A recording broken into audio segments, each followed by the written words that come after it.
Yo, Oh shit. what's Gucci? He's actually here. Oh, is that you, Spaz? You already know, nigga. Oh Welcome shit! to the server. Yeah, I've been here, bruh. Oh, and then Bear leaves. Wow. He's coming back. His audio. He just needs to reset his audio. Oh yeah, oh yeah. I'm Very. streaming, so mind your words. But I'm black, so I can say it. Hell yeah. Oh no, well you could say you black, but I'm talking about other things. Yeah. Oh, yeah. Yeah. Of course, of course. I'm But streaming yeah, right now, nigga, so yeah, let's do this. it's good to have you back, my boy. Yeah, I was like, fuck it. I started playing last night, and I got to Ultra, so I was like, fuck it. Let's Where'd they start you off at? Veteran 5. That's not too bad. Yeah, it was pretty easy actually. Got really lucky. Yeah, you ain't have no bambinos on your team. No bambinos. Have you talked to that dean, bro? When's the last time you talked to that man? I'm going top. I still talk to him. Let's see. How's it going with him, man? Oh, I mean, his life's still shitty, I guess. He finally got a new spot though, so he's out of the trade. Bro, did she follow through with it? Yeah, I think so. And I bet you he was fucking surprised. I'll never forget when he fucking hops in call with me and Spaz. He's like, "Hey man, can you fucking believe it? That bitch Marona, she kicked me and my dog out." We're like, Yeah. at the same time, it was just silent and be like, "Yeah." Like, bro, like, do you hear the shit you say to her, bro? I know, dude. Like fucking. Yeah. Bro, like, my nigga, what? And like, could you imagine? Like this, I'll never forget one of the times that really just made me check him. I think that was like the first time that really made me like. He's like, "You stupid bitch! I'm using my ice for my whiskey." I was like, "Bro, are you serious? You just nigga what? Ice for whiskey?" And nah, nigga. It stops here. It stops here. Yeah, fucking. He's Oh he's god. he's just all backwards, bro. Like the machismo thing is too much. Ready? Yeah, I don't know what that nigga got going with Lawyer.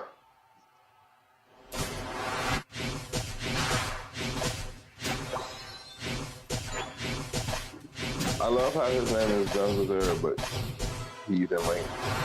I don't like it. His name is Juggles there, but he's in lane. I don't like it. Why won't he just go somewhere else?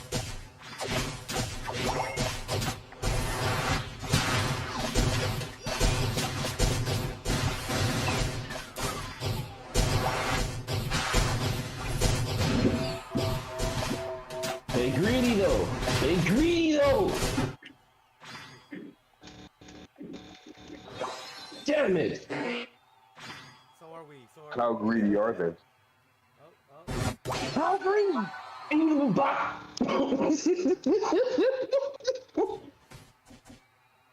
I know how greedy. I want to get real greedy. Give me, come here. Give me that. Yeah, you thought you about to evolve on something? No, sit your goofy ass back. Come here. You want some squirrel? You want some more, nigga? You want some, nigga? I got some. Oh yeah. Oh yeah. Get that. And I'm gonna take that in your. Me. I'm stacking. Why wouldn't it let you score? Yeah.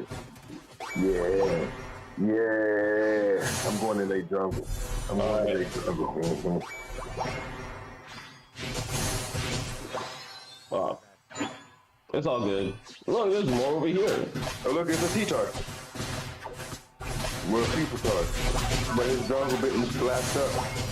I don't know who would do such a thing. It's me. It's I would do such a thing. Oh my god. I took his jungle, and then I took middle. We can break top and then go bottom. Yeah, Is we don't fine? do this early. Nigga, I'm level 9.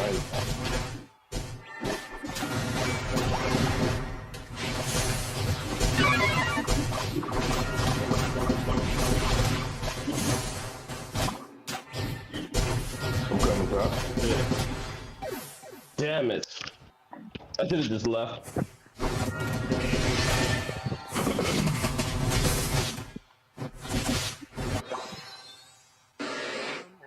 I'm gonna help you score that 40. Alright, let's go. We're doing top.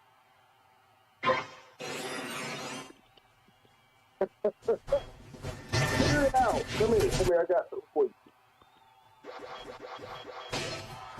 Oh, no. Oh.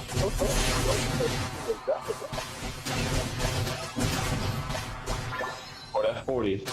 Hell yeah. Beautiful overdone. He scored those two. Yeah, nigga, you could have scored this too. Talking about overdone. It was. Oh! Get the hell up!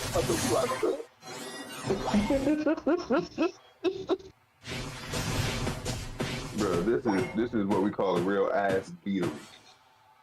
Come here, I got something for all y'all. Come here. Oh, thanks for pushing me out of the off fucking war hurdle. I just wanted to beat her ass before I scored. Do that.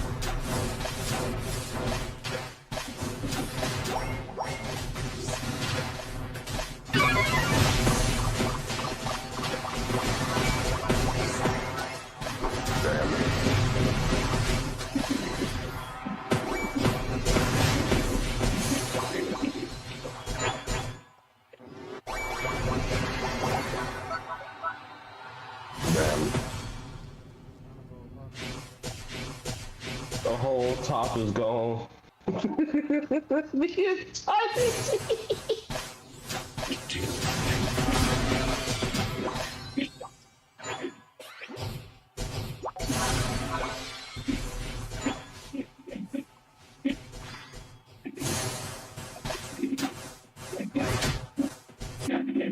Right down there? Oh, you're gonna need. Oh yeah, you're gonna need that blast switch. Go ahead, use your ult, nigga. Go ahead, use your ult. We're on fire! We'll go help him bottom. I'm staying away from those niggas. I am not. Nope. I'm not. I don't know if I'm gonna be able to contest. Get in there. Oh, they're not. Get in there.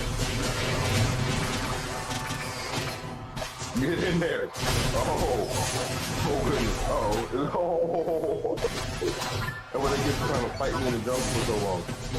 Never seen that. Shit. I got a castle wherever I go. Yeah, they own it.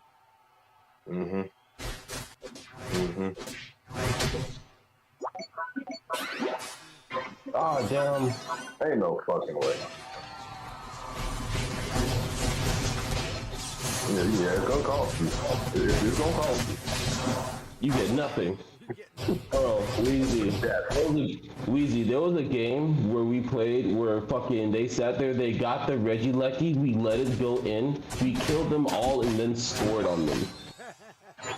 And then in that same game, they got Rayquaza, they all died and then got scored on. I'm coming. I just have to get 13 since someone robbed me in my 13. I wanna know who that is. Wouldn't be my nigga Weezy. Cause he wouldn't do that. He said, nah, I probably would.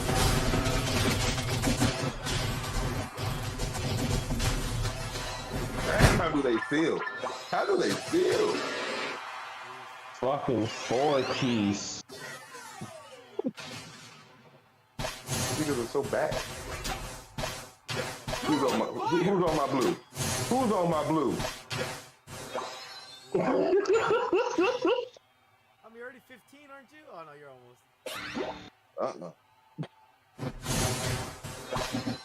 need to get that quick. There's the back ones. I can escort you on the top. We can see if there's anything left.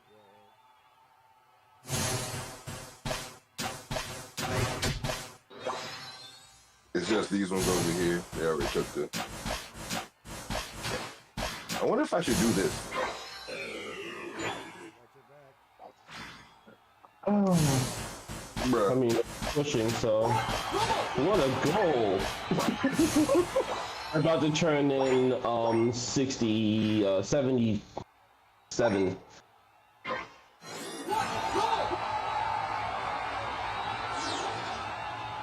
That Zero Aura's dog shit. I just saw that motherfucker sit there and just spam all of his shit and miss. Imagine being bad as intangible Zero Aura. Oh my god. How do you fail doing wild charge? Fucking. How do you fail? How? Explain it to me.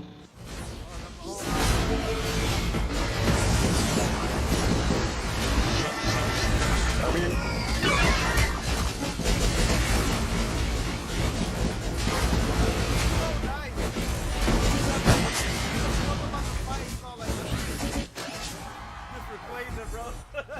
Bro, just beat that ass. Just fucking destroyed that.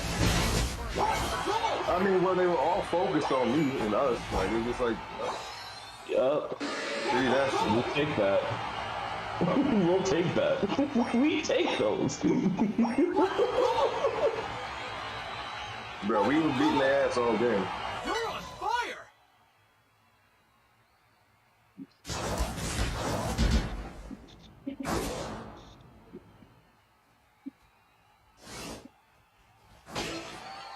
Get off my dick, some fucking.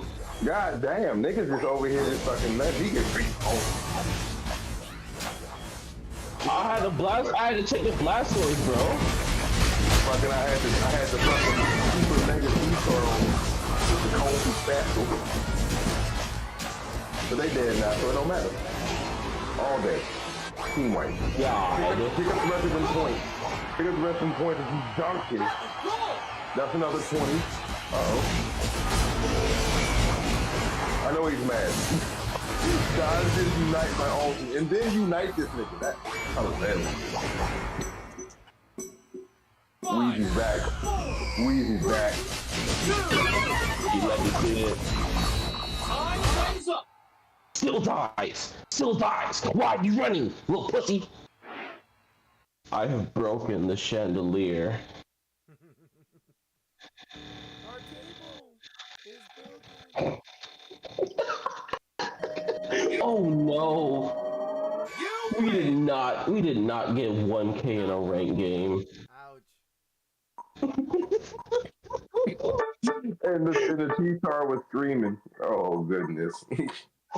I'm gonna look him up. Literal lem. What, as in lemon? I don't get it. I got questions. Maybe his name is Lem. You say what? Maybe his name is Lem. Huh? Bro, shut up. Oh yeah, Weezy. I gotta give you the actual fucking introduction into the goddamn server, nigga. Real extra deuces. You wanna turn to a fucking Getting caught. Okay. Better scramble like an egg before you get folded like an omelet, nigga. That's what here. Oh my god. Oh my god, he on X Games mode.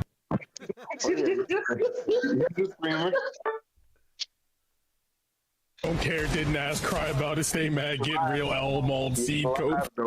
He ain't live though. Pussy. I'm done with my question. He's got too much time on his hands. I love this soundboard shit, bro.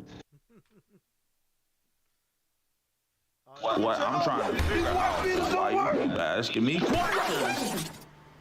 Oh god. That's one of my favorite ones. You said everyone stop asking me. That's bitch. That's my brand. I gotta bite some more fucking what's it called? Some more question. Cause that motherfucker there was hilarious.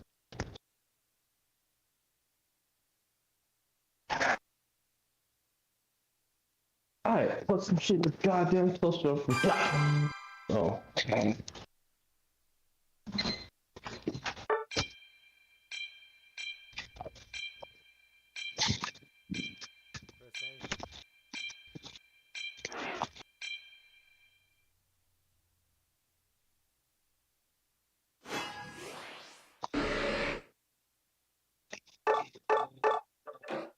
Damn it, he got it. I'll live with Orlando. What do we need? We do need an all-arounder still. Sorry.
Would look strange. Yes. Right. So, and then you can divide that rectangle. So if you think of this as a vertical rectangle, and I may have a slide of this. If you've enclosed your head into a vertical rectangle, golden rectangle, then if you line off a square, what's left is another golden rectangle. So I'm not stacking, by the way. find your brow ridge. If you are and not Weezy, I'm not. Your brow ridge would be a square. What's left over up here is another golden rectangle. But you can divide pieces of the face according to the golden ratio. So you find it in your height, in the division of your navel. You find it in your arm. It's all different. But it's manifest in all realms of nature, growing and growing. Ain't no way.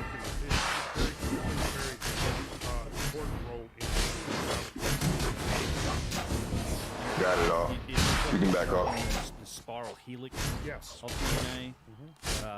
If you take a cross section, if you cut it, That's fine. I still got it all. you'll find it looks like Yeah, they got me, but So it's like the golden ratio is kind of still got the X. is a constant of our Oh, perfect. Now, is it order? constant that Let me get this. go from DNA. There's something He said that's Jaeger. the size of a molecule or a DNA. Y'all was so up to the thirsty for it. structures of galaxies, and you can also see in that spiral structure of galaxies, the golden ratio is reflected in that as well. So it's like a natural constant. It's in nature, it's in life, as Randall says. Like it's expressed in nature, particularly in things that grow, but it's also seems to be it seems to be a constant in the very fabric or construction of our universe, like at the Pretty sure they're in the bush. levels to Yeah. the very last. It's a kind of a fun. You can get this back here for you. Well, this is of DNA molecules. Fucking YouTube, bro. Still annoying as fuck. These bases, these nucleotide Of course. bases, taurine, and you can see that they are a series of interconnected pentagons and hexagons. Well, your pentagons are a pure manifestation of the golden section. Middle. If you take a It pentagon, might be gone, but we can as a check. polygon and you connect alternate Nope. points, you get a pentagram. Right. Pentagram, look at it, it subdivides into perfect golden ratios Right. of the sides. So this is just, and this is one of the things that you do in my coursework, is how you find geometry embedded in your, for example, your DNA molecule. Yeah, here's your organic nitrogenous base of the purine. And so it's like the geometry seems to be fundamental to the organization of the bases. They use Does that pussy not know how that works? these molecular structures. He was just like, I'm gonna hide away. Nah, bro. Better get fucked up. I'm gonna come top. No, just get back. Nah, that's you too. Not that. Oh, So here's your Vitruvian man. Yeah. oh, he's ass game out. That's his territory. The squaring of the circle. I'm straight. Golden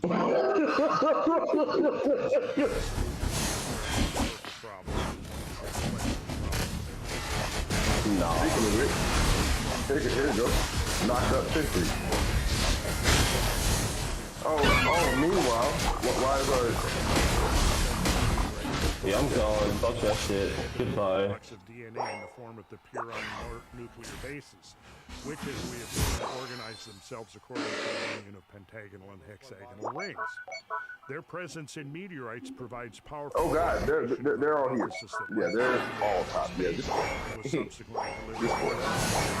I'm not gonna be able to. Maybe. I got 10 points. Hooray for 10 points. Geometry is fundamental to the generation, function, and propagation. Can we go? Can we fucking go? This is what they call panspermia, right? Well, yes, Okay. yes. So this and everything that's tied to mathematics.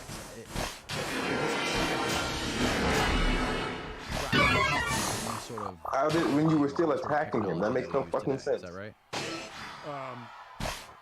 You were literally still hitting him usually, but yeah, he still got off on the platform.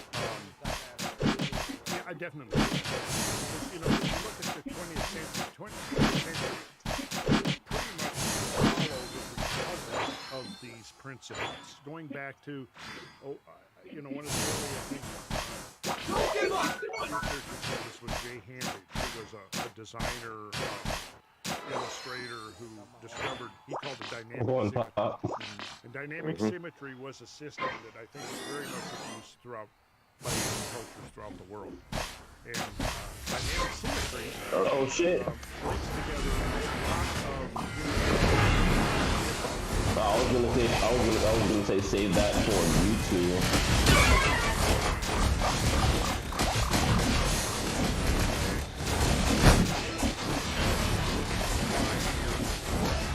Why would you do that when we got hands? what it is. Directly out of my sacred geometry course.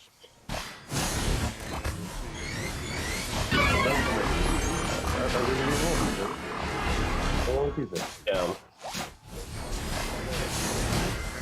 Why is it that the Fable is always doing some dumb ass? Like, why is the Fable attacking? Like following the objectives. The unit. That Yeah, we're not gonna get this. there's Nope. a lot of evidence like, that shows that Nigga say, I'll solo the objective while I watch you fight. What possibly could go wrong? Straight out of the course. So if you take this course, this is where you so rectangle is going to be He just altered to get away. I'm alright. Yeah, just retreat. We just need to get levels. They're probably already on that. But it begins with being able to erect two perpendicular lines here.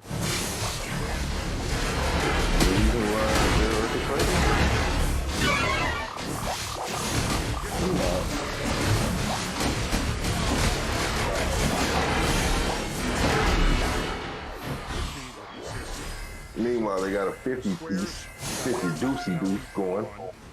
Creating a simple putting one diagonal and you get a simple point within the square.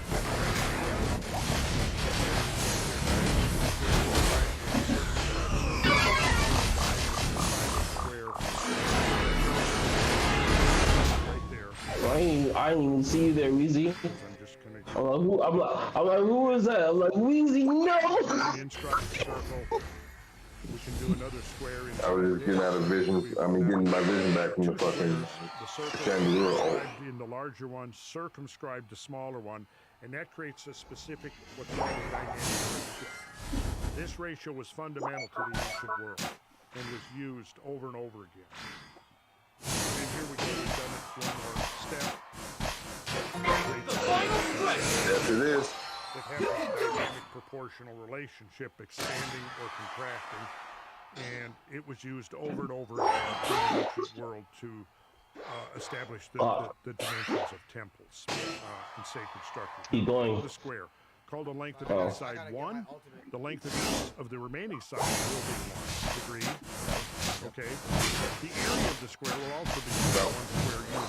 You put in that diagonal, and you can use the Pythagorean theorem, and you'll see that the diagonal. Oh, they're just chasing. We'll take that though. Which it says right there is 1.4142.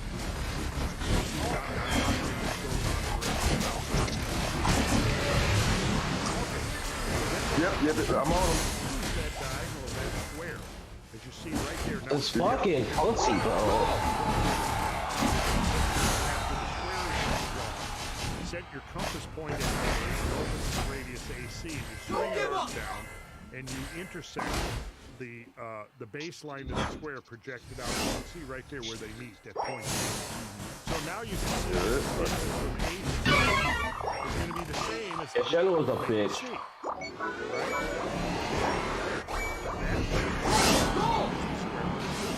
So now, from there, we can generate.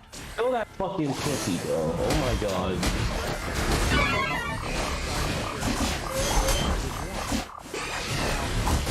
On a building site, in the ancient times, you would have had,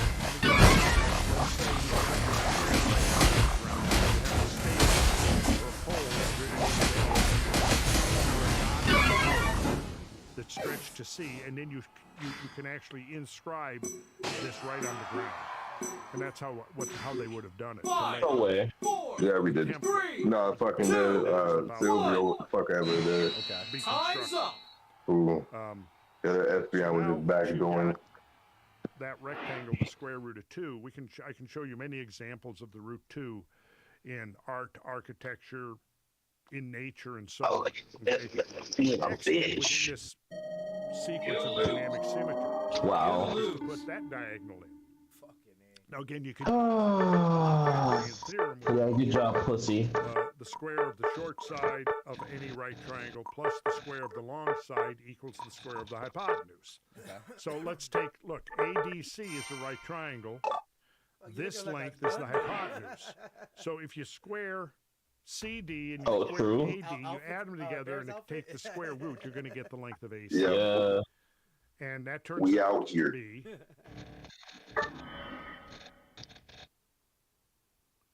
Go through this. I'm just showing, this is what we do in class. I show people how to construct these. Now here's what happens. We take the perpendicular to the diagonal and we get BE. Now did you see how I got this point right here? We can back up. It's not too important you see that right now. But if you put in the diagonal and then I draw a circle like this, and notice that the circle radius is the same as the side length of the rectangle. Okay? Right. Now I take this distance here, and I will take this length from here to here. And let's see, did I call, okay, AF, and now I bisect AF in this manner, and when I do that, I get this perpendicular from here to here, and that splits the base of this rectangle right here, right in the middle. And as a result of that, what happens is I get a series of these scale invariant triangles, and I can go through this whole. They all have the same proportions, and then ultimately, what happens is I get. Wait, no. Of the original. Oh, oh my god. That's fine. No I should have just stayed on what are called the whirling yeah. rectangles. Oh well. And these Weezy whirling said rectangles are showing actually a vortex phenomena that we can find in nature. Again, we get into all of this into classes, and you'll notice the symmetries that are starting to appear there. I'll be stacking cookies too. I think I set that up. Wow. You're melting my brain already, Randall. Good. This is what we want. We want Danny's brain to be melted. Hand me those salts. And so what we got here now is one of the things that makes them dynamic is the fact that these rectangles are infinitely replicable, either growing or reducing.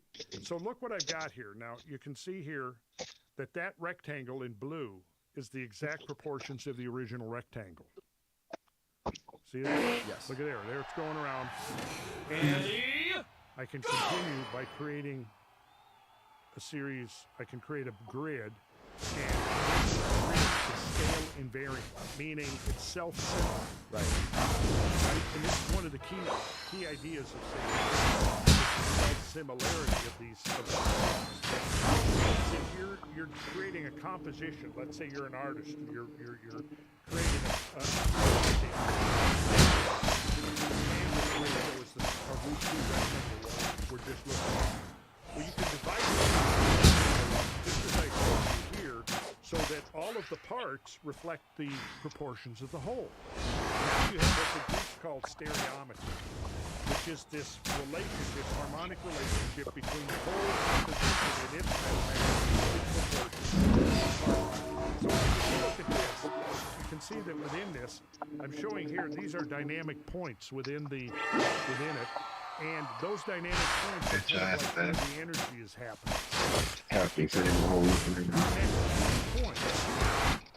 you've got is another root 2 rectangle.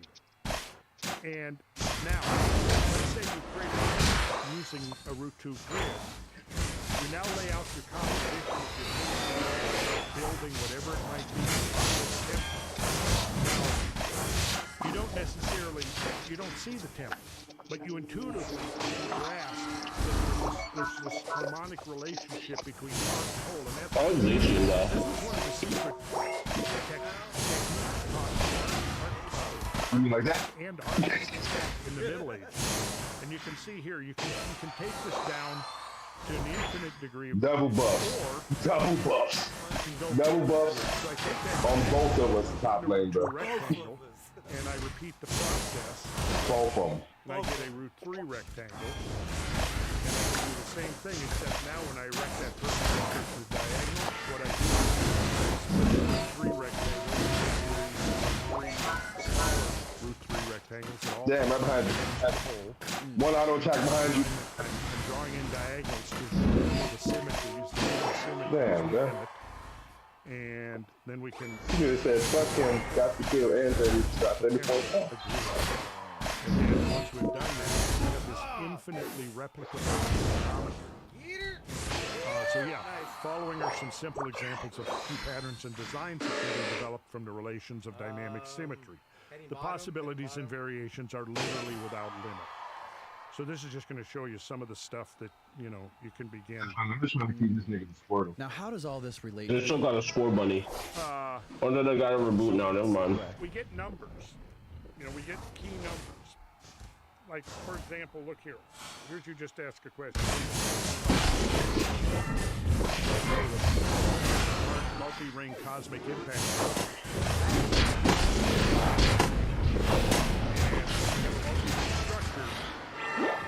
The space remember when I first showed you the concentric circle?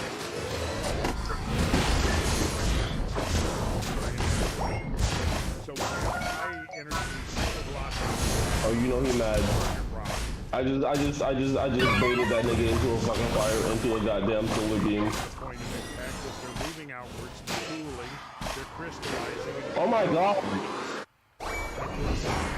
Bro, I thought I had the fucking flare blitz up. There's some examples. Mario there you can see root 2 spacing ratio superimposed. Wow. So yeah, and again, this is something that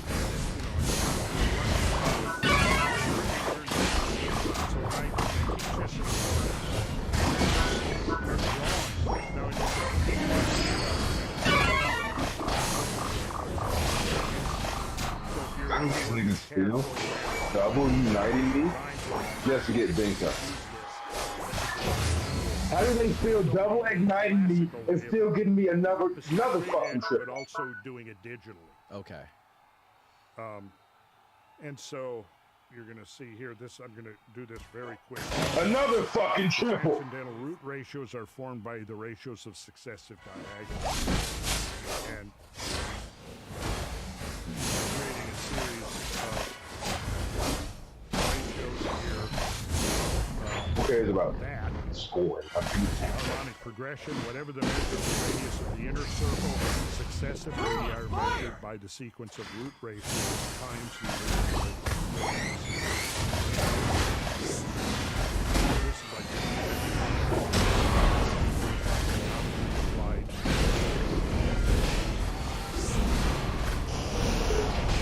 So the Mayamata, which is ancient Hindu manual of architectural design. Oh no. The temple is in everywhere. Swiper, no swiping. Wait, is this bots? Is this bots? Man No. Oh my God. Isaiah, who hath measured The nigga said, the The nigga span said, and meted out heaven with the span He said, and no more. comprehended the dust No of the more, earth in please. a measure and weighed the mountains in scales and the hills in a balance. You'll find this in a lot of Why the game ended so early? What did y'all do top? 11 and 3. In the visions of God. In 5 minutes. Now this is and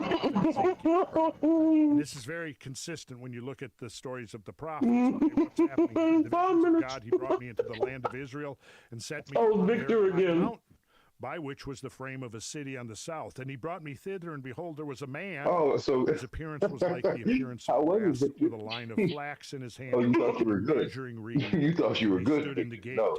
and the man No, you were not. said unto me, Son of man, behold. He realized he wasn't. And He probably didn't want to put up and surrender. He realized he wasn't going to able to backdoor.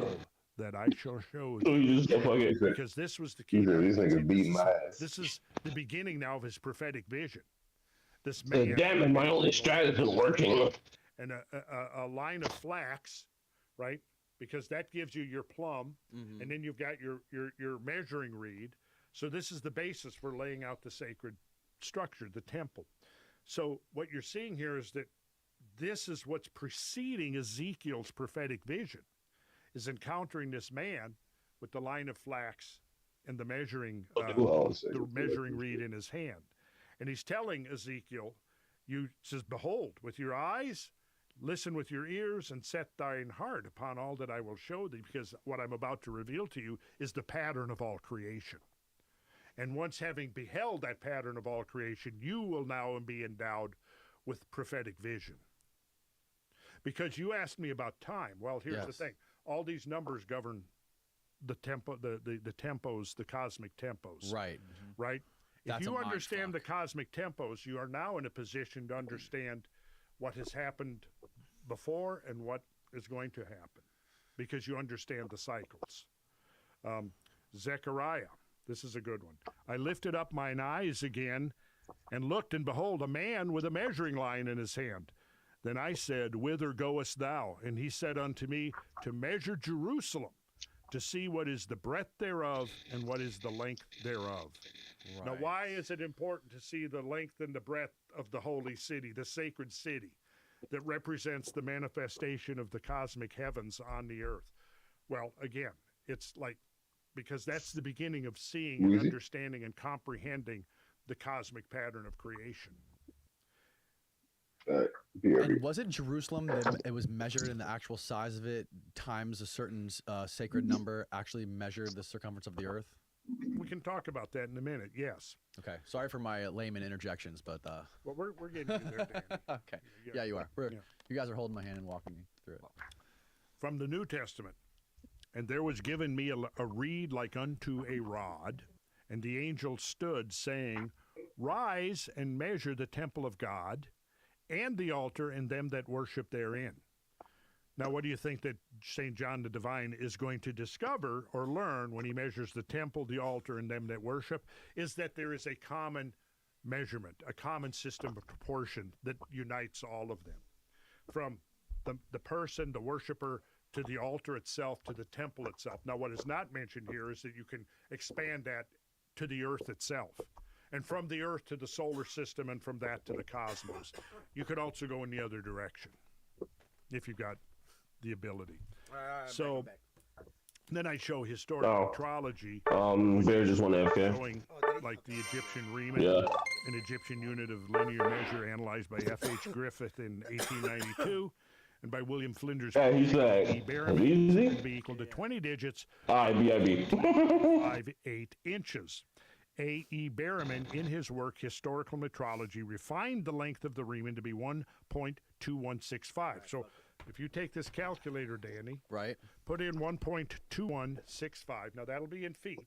Yeah, That's he's the length back. of the Riemann. So you can see that it's a little bit. Now this is an ancient Egyptian unit of measurement. The Riemann. The Riemann. It's Okay. a little bit longer than our foot, right? Right. Okay. So now there was another unit of measurement used in Egypt called the royal cubit. It was discovered by Isaac Newton in his analysis of the dimensions of the King's Chamber of the Great Pyramid based upon the survey of Greaves in 1637, which, in fact, I'm sure you were well aware of. Also mentioned in the writings of Herodotus in his description of the city of Babylon. With slight variations, the accepted length of the royal cubit is taken as 1.72 feet or 20.6265. Now put in 1.72. Am I clearing out the 1.2? No, leave that. Actually, okay, here's what you're going to divide by 1.72. 1.72. Right? Okay. Now, you see there's a little 1 over X button? Oh, no, I hit equals.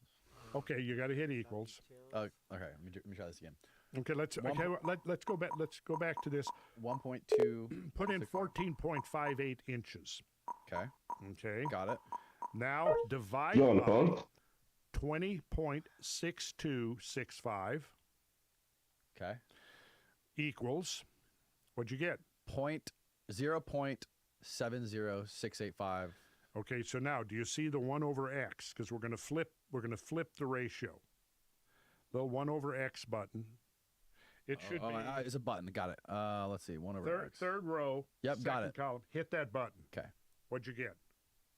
1.414711934. Okay, 1.414 basically. Yes. Right.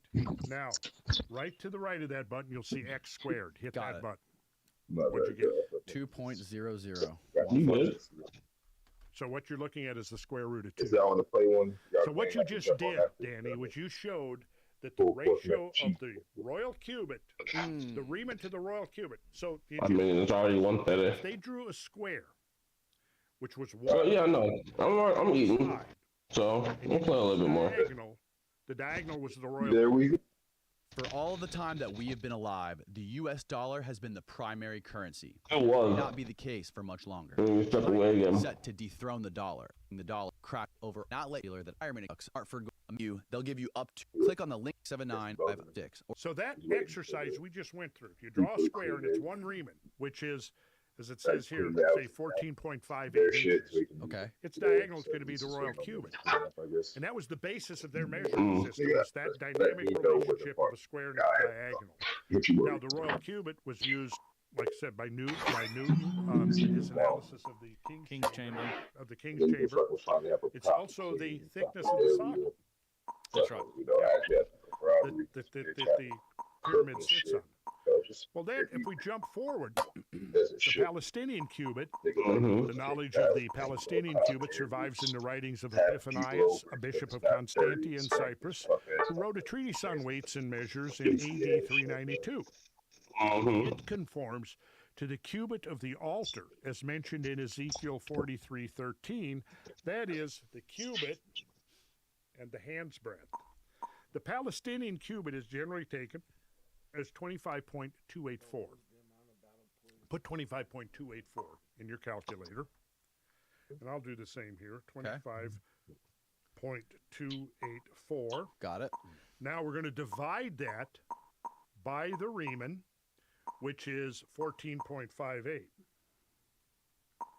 and hit equals. Now hit your x squared key. 3. 3. So it's the square root of 3. So in other words, imagine this now. Now the Palestinian cubit is used roughly in Palestine area about 1,000 years after the royal cubit and Riemann are being used in Egypt. Here now, you start with a Riemann, you draw a square. Take its diagonal, that gives you the royal cubit. Use that to get your root 2 rectangle. Its diagonal, that diagonal is now the Palestinian cubit. Got it. Got it? Got it. So now we've got the Roman pace, the origin of the Roman mile. Now, you know the mile comes from the pace, right? You know what a pace is? Just like a human walking. A human walking. Now imagine if you're going to pace out, you've got a field and you want to know roughly how big it is. You don't have a measuring tape. You figure, oh, it's about an acre, but I'm going to pace it out. Yeah. Well, if it's in the old days and you're a surveyor, a builder, an architect, you're going to know pretty precisely the length of your pace, because that's a common way of determining land measure, is you pace things out initially. Mm-hmm. You know, we didn't have transits and builders, instruments back then. We used things like ropes and chains. And back then, what are we talking about back then? Anywhere before, from a few 150, 200 years ago. Okay. All the way back. Okay. Pacing something out. Okay. How many paces? Now, if you're pacing something out, you know that you're going to quickly learn that it's much easier if you were counting every other step than every step, right? You don't count left, right. You go right, and you count, say, every time your right foot hits the ground. Okay, now, if you do 1,000 of those, that was the origin of the mile. We've been using the mile for that long? Oh, mile goes back. Everybody, you find the mile, think about this. 1,000 paces. So you had a Roman mile, which was 1,000 paces in Rome. Now think of the word mile and think of the word mill, which means 1,000. 1,000, that's right. Millennium, yeah. Yeah, like a millennium. Yeah. A millimeter, 1,000th of a meter. Ah, okay. So that's the origin. The mile and the mill, it's 1,000. So the original meaning of the mile was 1,000 paces. Now, our mile. How many feet are in our mile, Danny? I'm holding you conspicuous before the entire world at this moment. 1,000. 1,000 feet? Feet? I don't know. Let me guess. Somebody, do you have your ruler? 10,000? That boy needs his wrists. 10,000? Hey, I failed algebra. Delivering any of that. 5,280. Ben? I will claim the metric system, unfortunately, as the basis for my 5280, yeah. No, we can cut I have Ben a some small slack get-out-of-jail card for you. Okay. Now this is I got an excuse. I don't. our fathers and our grandfathers all knew this, I think. Certainly farmers and builders and people like that who lived close to the land knew that our mile is 5,280 feet. Oh, okay. Now, if you divide 5,280 feet by 1,000, you'll get the length of the pace upon which our mile that we use today is based, right? So 5,280 feet, divide that by 1,000. That means that each pace was 5.28. 5.28. Very good. Right. 5.28 feet. You should, if you had your notebook there in class, I would be getting you to write that down. 5.28. 5.28. Okay, you got it. 5.28. Now you look at the Roman pace here, and it's equal to 4.86 feet. So they were shorter. They were shorter. You got it. Now our mile is part of the imperial system that goes back to ancient Britain. Now, I've looked at the surveys of Stonehenge, for example, and if you take the big outer ring of sarsen stone circles within a few inches, it's 105.6 feet in diameter, right? And if you look at the sarsen stone uprights, which are the big stones forming that outer circle, that ring, there are lintels on top. Mm-hmm. And those lintels are an average length of 10.56 feet. 10.56 times 10 is 105.6. Think about that. Okay, so if you were to draw a ring on the ground, a circular ring that's 105.6 feet in diameter, Stonehenge would fit within a few inches within that ring. Now, the fact that they were using a consistent unit of measure is verified or confirmed by the fact that the distance, if you go around that ring, Right. and there's 30 uprights, which are most of the surveys and studies assume that there was originally 30 of those uprights, and several of the lintels, the horizontal lintels that cap those uprights. On this episode of One and Done, is 10.56. Weezy's only played guard chop and absol once. 56 times 10 gives you that ring. Okay. Okay, got that? Got it. Now what's 105.6 times 105.6 times 100. no, times 50? I'm not gonna ruin that stat, bro. 5,280. He said that'd be dumb of me. That'd be dumb, bro. But I'm gonna defeat it. So, what does that suggest? It doesn't prove, but it suggests that the builders of Stonehenge were using a system of measurement from which we derive our mile. When do we think Stonehenge was built? Well, it's Neolithic. You're talking like, I think it's what, 5,000 BC or somewhere like that, or maybe even earlier. Yeah. Yeah, it's old. at Yeah, least Institute. Neolithic. I mean, At that's- least Neolithic. Yeah. So at least 4,500 to 5,000 years ago. At least. I'll come talk with you, Weezy. Okay. Alright, I got This you back. suggests that our mile is that old. Well, And Like they it's were not- using a mile of 5,200. we don't need 383. And you divide that by exactly 50. They now draw a ring on the ground, and that's the diameter of the Sarsen stone circle at Stonehenge. And you divide that by 10, and that gives you the average spacing of the Sarsen stone. Nothing but control. So, Wow. yeah, that's That's bizarre. now these are the kind of things we look at in the course that I do. Okay, so Okay. when we look at the Roman pace, We are. which the is front line. basically almost Middle Eastern, right? It's, in Italy, not Middle Eastern, but it's Mediterranean. We'll call it Mediterranean. We're looking at roughly 2,000 years ago. Well, there was definitely a three stack. And in Rome, it was well known that you had the city center, and the Roman mile was 1,000 paces out That's from crazy. the city center. Two defenders, Okay, all so rounders, and if we attackers. look at Mirror. here, 1/1000th of the Roman Literally lined up. stades Yeah. of 607.5 feet. Now that stade is where we get Oh. our term stadium from. Oh, Right? Really? Yeah. Now a stadium was the distance around, So the British version of the stadium was called the furlong.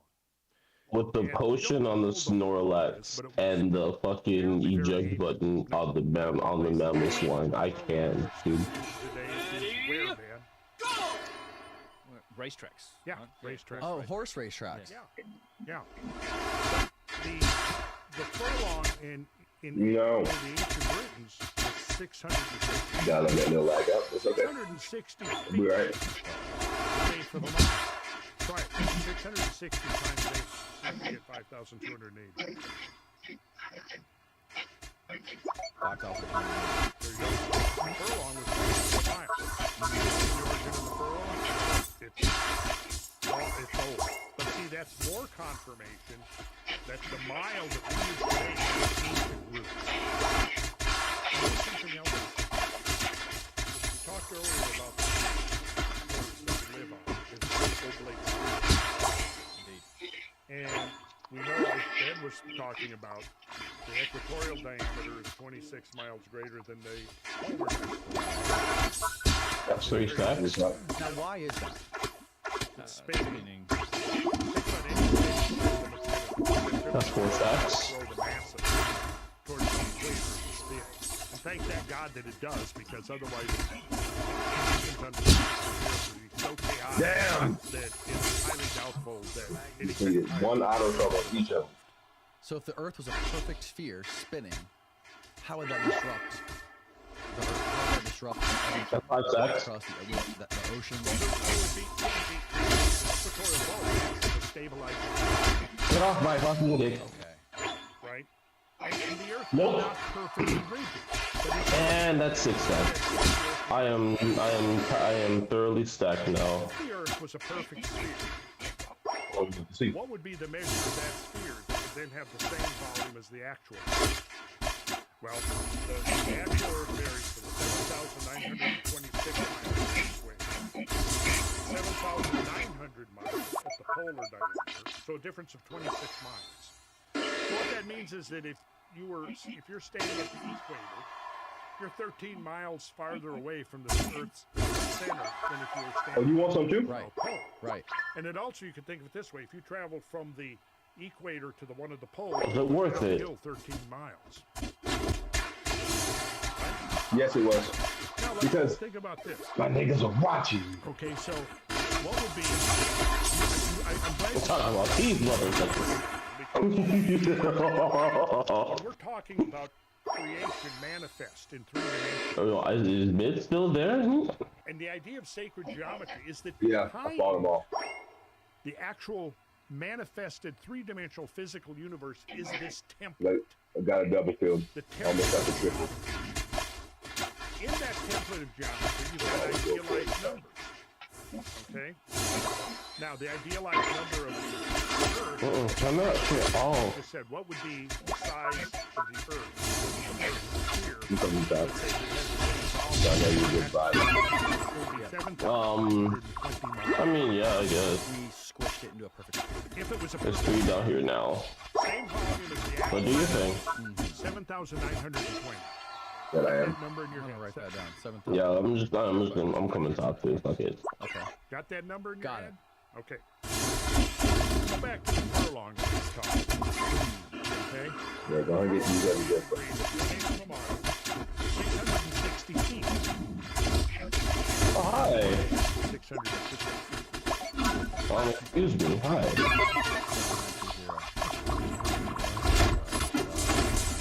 Oh my god. Oh my god. What we just, You gonna beat your ass? okay, we said Can't score the bottom. Earth 7,920 miles, right? We've already determined that the miles I'm gonna is defend. I'm gonna defend top. I got my unite. based upon pace. You walk out 1,000 paces and it's 5,280 feet. Whoever developed mile. Hold that wood hammer, bitch. Well, I'm not going to go make that claim, but there's something. You say that the mile is 5,280 feet. Each of those paces is 5.28 feet. The ratio is the length of the human pace to the human foot. That's ultimately the ratio of our mile. The pace to the foot, 5.28 feet. 1,000 of those paces is our mile that we use today. Key number, that rate is 5.28 feet. Okay? You got to keep that in mind. And I know that, you have to work with these numbers for a while before they become embedded as part of your consciousness, part of your framework, your conceptual framework of reality. You just saw that the furlong, 7,920 inches. So think of this. You've got a furlong, 660 feet. Let's say you lay that out underground. And I have actually done this. Find a nice big open field or parking lot, lay out 660 feet. Then you mark out 1 inch, which, oh, by the way, is the width of your thumb originally. That's where the inch comes from. You fucking trash. Put your thumb on a Just watch me. Save his ass. Run away, didn't he? That's your zero. So all of this is connecting human anatomy. You've got your inch, you've got your foot, you've got your pace. You never trust a rat. So now this is all linking the geometry to the human anatomy. So now, here's the final thing that you want to get in your mind, the relationship. The furlong is to the inch as the Earth is to a mile. Got it?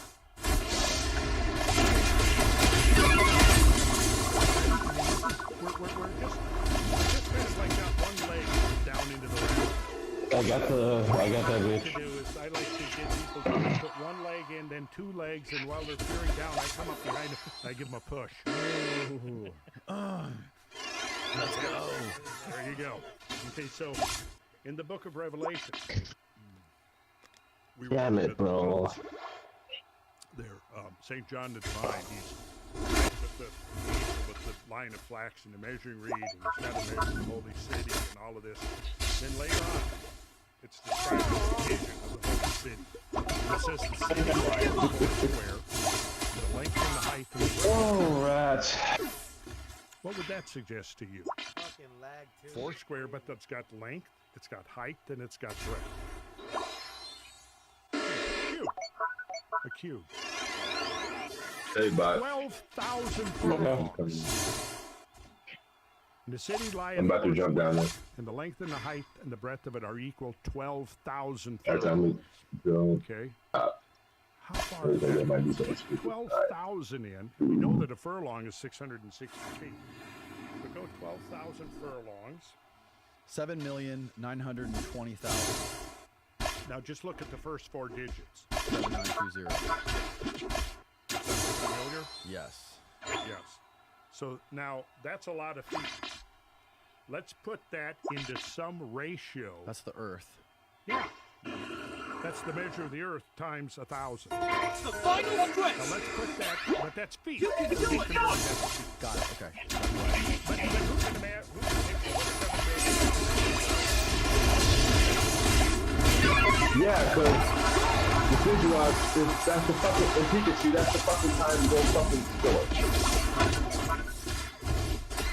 Now what's the ratio between Right. that and the actual Earth? So you already got that in your calculator, right? So that'll put 1,500 on top, divide by 7920 on the bottom. Now you're gonna. Consider I didn't even look back. He just ran the whole time. What a bitch, bro.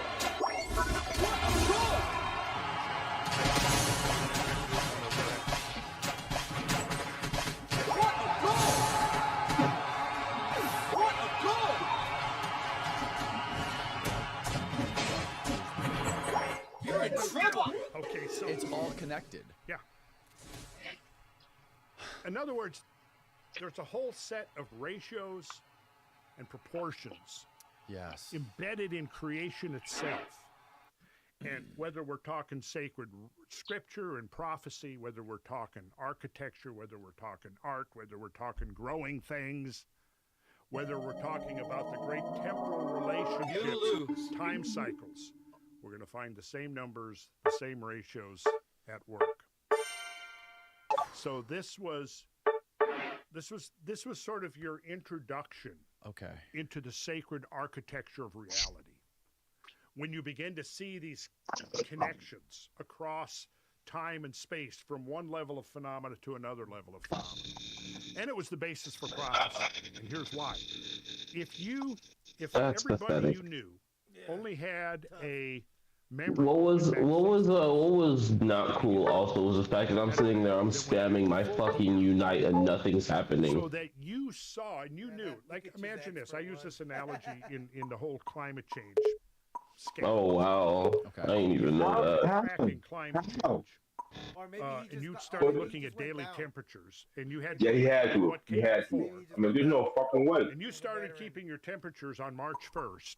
But how? And then Like niggas, like March bro, every day. booty. Some days it'll be a little warmer, other days it'll be a little cooler. And then don't give a fuck about matchmaking. April, May, June, you're going to see a definite upward trend. Really put us the nigga at the bottom of the spectrum. Memory of Jeter and before March nigga 1st. 9 toes out, You're going to think, oh my God. and then us, this damn near to Masters. that I'm seeing now in June is unprecedented. Objective to But somebody comes along whose memory goes for multiple years. I say, well, no, this is normal. Yeah. This is part of the normal cycle, right? We need that attacking power. But the difference between that let's That say, they had. whose memory only goes back Oh, to wait, March wait. 1st, this other person who knows Looking at I almost fucked my ass. who knows that, yeah, it's going to get hot. It'll be hot in August. Then guess what? It's going to start cooling off again. And then by December and January, the world is going to be your world that you inhabit here is going to be a very different place. that person is a prophet. The prophet is the person that knows the grand cycles and knows. I fucking pressed that shit like 4 times. Nigga, why you yelling at us? Say yes. I'm not yelling at you. This is I'm not yelling at you. I'm just mad. say, for example, I grew up in Minnesota. Yeah, Okay, so every year it's like, when is Just the your whole first mouth is freeze speaking to going me, to nigga. occur? Shut up, nigga. Over there, sensitive ass. Well, we don't know the Shut your exact whole mouth time, when you but we speak to me. certainly know the window, right? The same with prophecy.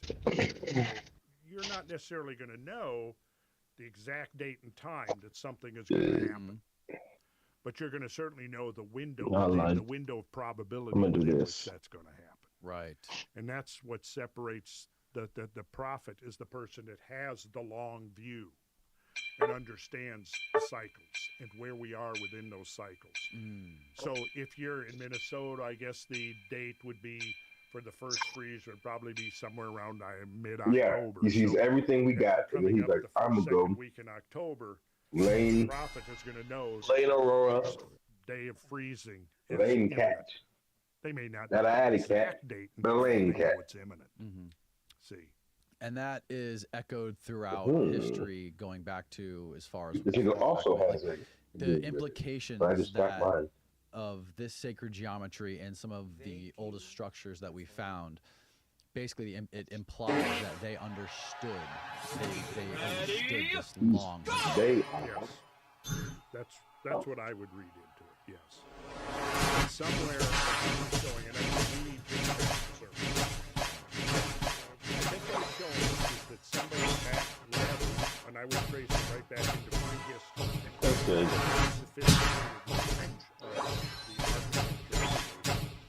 And they understood not only and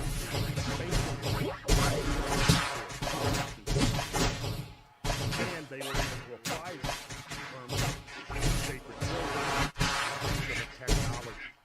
The plasma energies.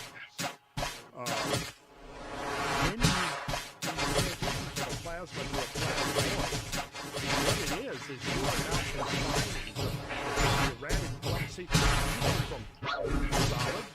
You've got electrons and neutrons bound tightly together. Right. Go to a liquid, they're still bound, but there's a much greater degree of freedom.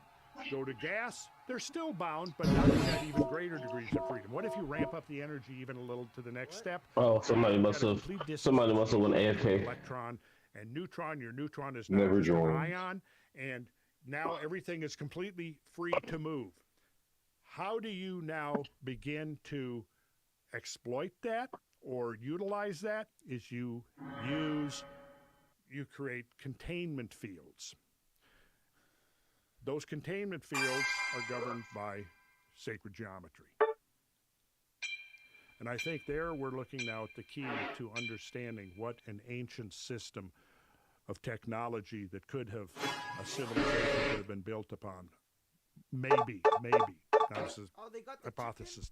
Definitely, I think warrants further testing. They've been had the chicken. But we're interested in a very interesting time now because now we No, have yes, mimic you now. tested. Right. Mimic And it is is being new tested mine as now. we speak. That's a lot. Look at the stuff Ben has been. Yeah. I mean, how do you explain that? Weezy, you missed it when I was going through the 5 stages of grief with a Blaziken, bro. No, you didn't miss shit, Yeah, dog. I'm glad you it missed it. depends. This nigga was so. It's Every fucking game of approach and dismissing it. multiple times. Man, Logical fallacies, understanding. That's what happens. But it's, I I'm interested They go through all. Bad things. They go through all. perspective.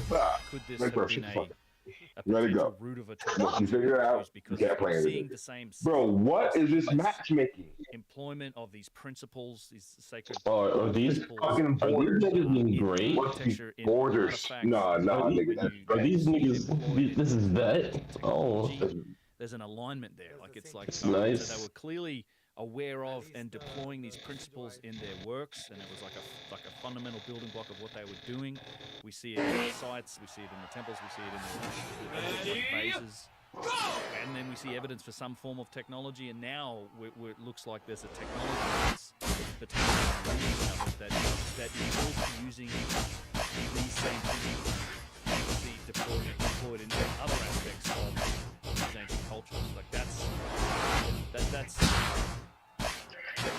hard to just say, well, that's just pure coincidence. I mean, it's And some of these bases that you study, is it true that it would take a very sophisticated computer to replicate some of these things with symmetry?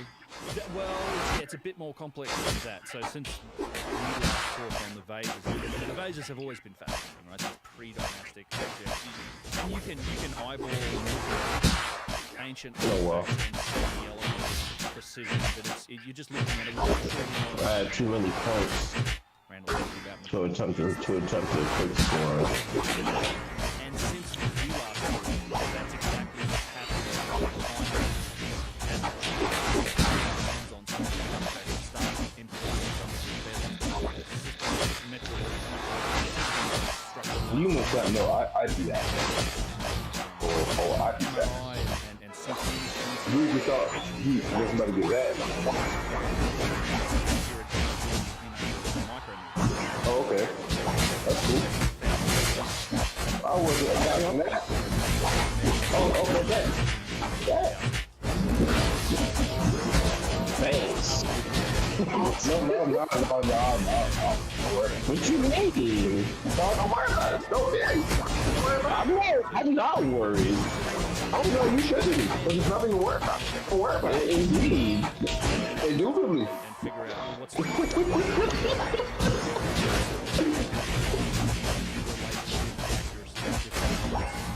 so, you know, long story short, we found that there is the geometric relationship of different parts of the base. Right.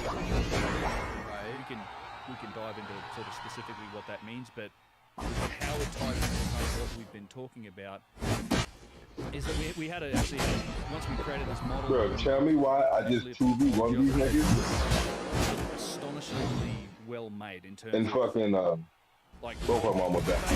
Come on, dude, I got that for you can't make it's not like it doesn't conform to a regular. I couldn't get my potion up. So is this the reason why I took my old gun? Cause you in the jungle. No, he was in the jungle when I was sending. And it is also based on how many points of reference you use to For match. Fable? You could do it with 5 points of reference, which isn't going to get Yes, you heard me right. But with these high definition models, we're using, 70, 80 hours. We match very accurate representation of the base.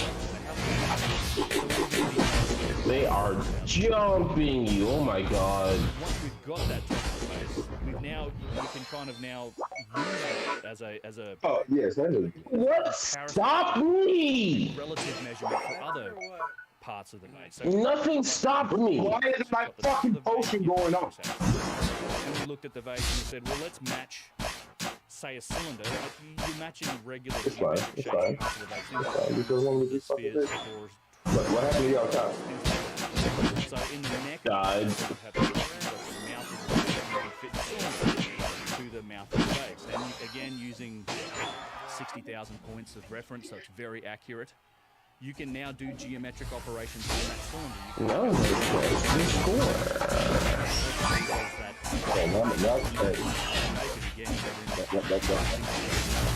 But then, is you can cylinder. We You think I'm scared of you in the bush? You know where the center line You is. think I give a fuck about this How bush, perpendicular nigga? is that center You line? ain't give a fuck about your passive, nigga? Think of that like a y-axis. And Don't go school. turns out we're within again like a single thousandth of an inch, so it's perfectly. And why did I able And I can show you. Slide Alright, asking the questions. getting you can then match things like the bottom of the. What the fuck? I pressed X. Okay, whatever. Don't do it.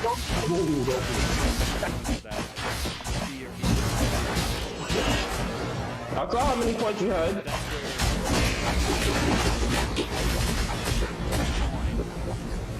Damn. You're within these single-digit thousandths of an inch, which tells you Meanwhile, a lot of things about the you got accuracy these made, niggas. the regularity of the shapes, and it's just leagues beyond anything by hand or eye, and stuff like that.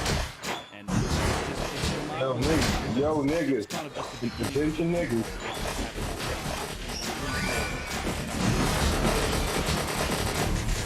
Maybe when we talk. Yes. The next day. Yep.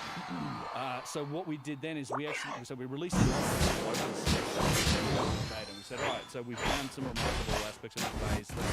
Here's the STL. You can go to the website, download the model of the phase, and do this analysis. And we had Oh, wait a minute.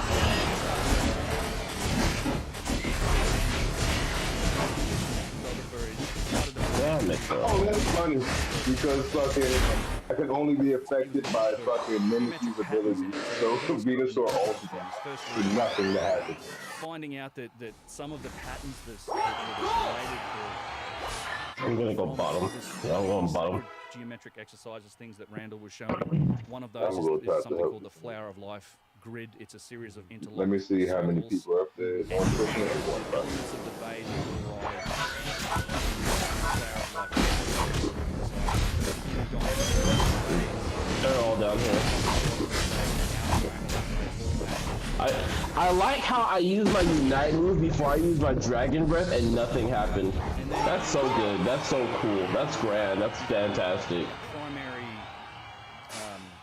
I guess I'm ready to say went bottom in just the to design recall. of the phase is the radiant. So a 1 radiant angle. Just to recall. That's what happened. The radiant Went down there just to recall. Don't give up!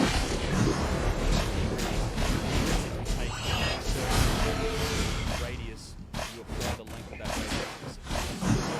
Cut that out, the angle that it forms in the center of the circle is 1 radian angle. So you have like, half a circle is essentially. Okay, good. I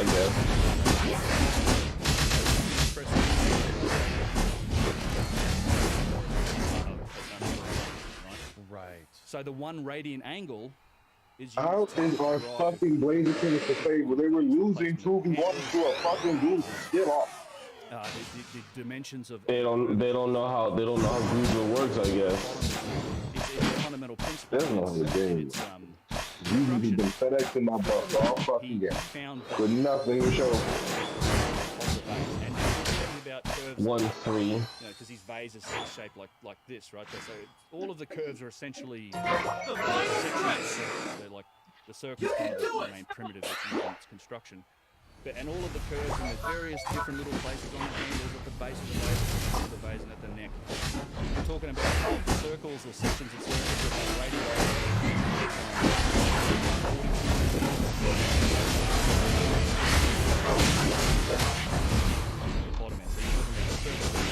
What the fuck, bro?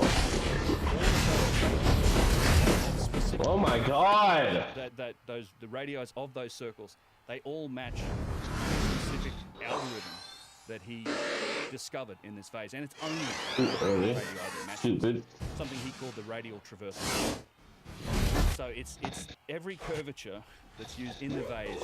I don't get it. Single algorithm, if there were different sized radii,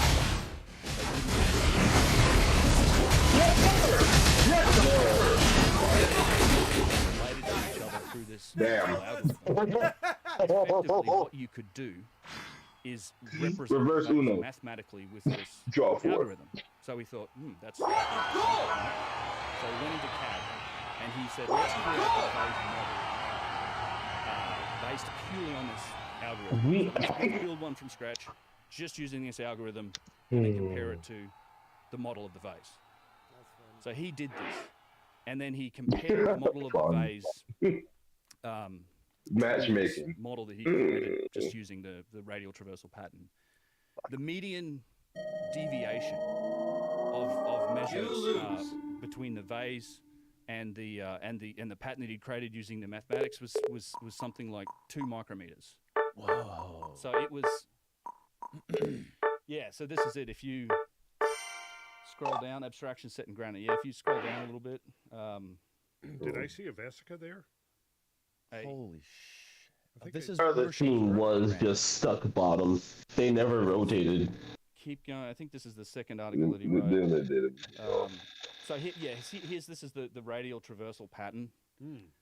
These are the radii of these circles that fit it, and so you can essentially what Mark found. This is Mark's article, and I'm happy to show more detail onto this. I'm just trying to Mark Kvist. He's the Danish Yeah, that'd be it. who Okay, did got the it. work on it. Huh? So it's I said that'd be it. I'll be things to get up consider. in the One is morning. that Hopefully better matchmaking. there's like 12 Better place. degrees of True. mathematical There's really no reason to go ahead and fucking force the matchmaking to be better. It's just it is what it is, honestly. It's only I mean, right now it's if we 1 had o'clock. different sized curves, like different circles that we But use to then create tomorrow, curves most that wouldn't likely. fit this pattern. We wouldn't see it. It's I not an think accident. what's today, holiday or something? This I thing, think it they have seems the like, day and you can off. express No, NBA the weekend phase or what the fuck is mathematically, and it matches. I don't know. Anyways, And if you scroll hopefully down a it'll bit, be he off. talks about the But yeah. median deviation. Go up. GG's. I Yeah, hit so y'all the Yeah. in median a few hours. deviation is 9 Yeah. micrometers. So that's the comparison between the It's great playing with you niggas. CAD generated That's you, Weezy. algorithm Welcome back, nigga. on maths and the Nigga, actual phase model, nigga, don't disappear on us again, nigga. which is basically you're talking now in measurements that you don't know if it's imperfections in the vase or That nigga hustling, man. scan because Well, of indeed, close and to you know, the tolerance of the got scan newborn. I mean, well, not itself. newborn, This is no, new baby. it's like it's really It's still newborn, yes. What's interesting about that and the implication for a potential design process But hell yeah. is like, Hey, okay, man, fucking, so y'all enjoy. if you can admit GG's. that this thing was designed, it's not an accident. You don't get 12 degrees of mathematical You getting off too easy? as an accident in this vessel. We can Alright. You can like play some casuals or some shit if you want, or you want to keep playing rank. use to demonstrate the vase. Kind of want to. So maybe it was designed mathematically. So how do you I hear that. how do you do this? How do you go from a design to output? Now, can you design this vase on paper? You might be able to. Like you could probably draw it out. If I saw you had. this room, I saw your 140,000. Fucking yeah. You fucking 140,000 fucking that's we're not you can't do that. Right? points for Cinderace, dude. We've been playing the fuck out of that motherfucker. I just hit 100k recently. It's incredibly precise in its manufacturing. Right? So it's not something that's achievable by hand. Yeah, gold is 250,000. You know, it's So you need like use of the lathe.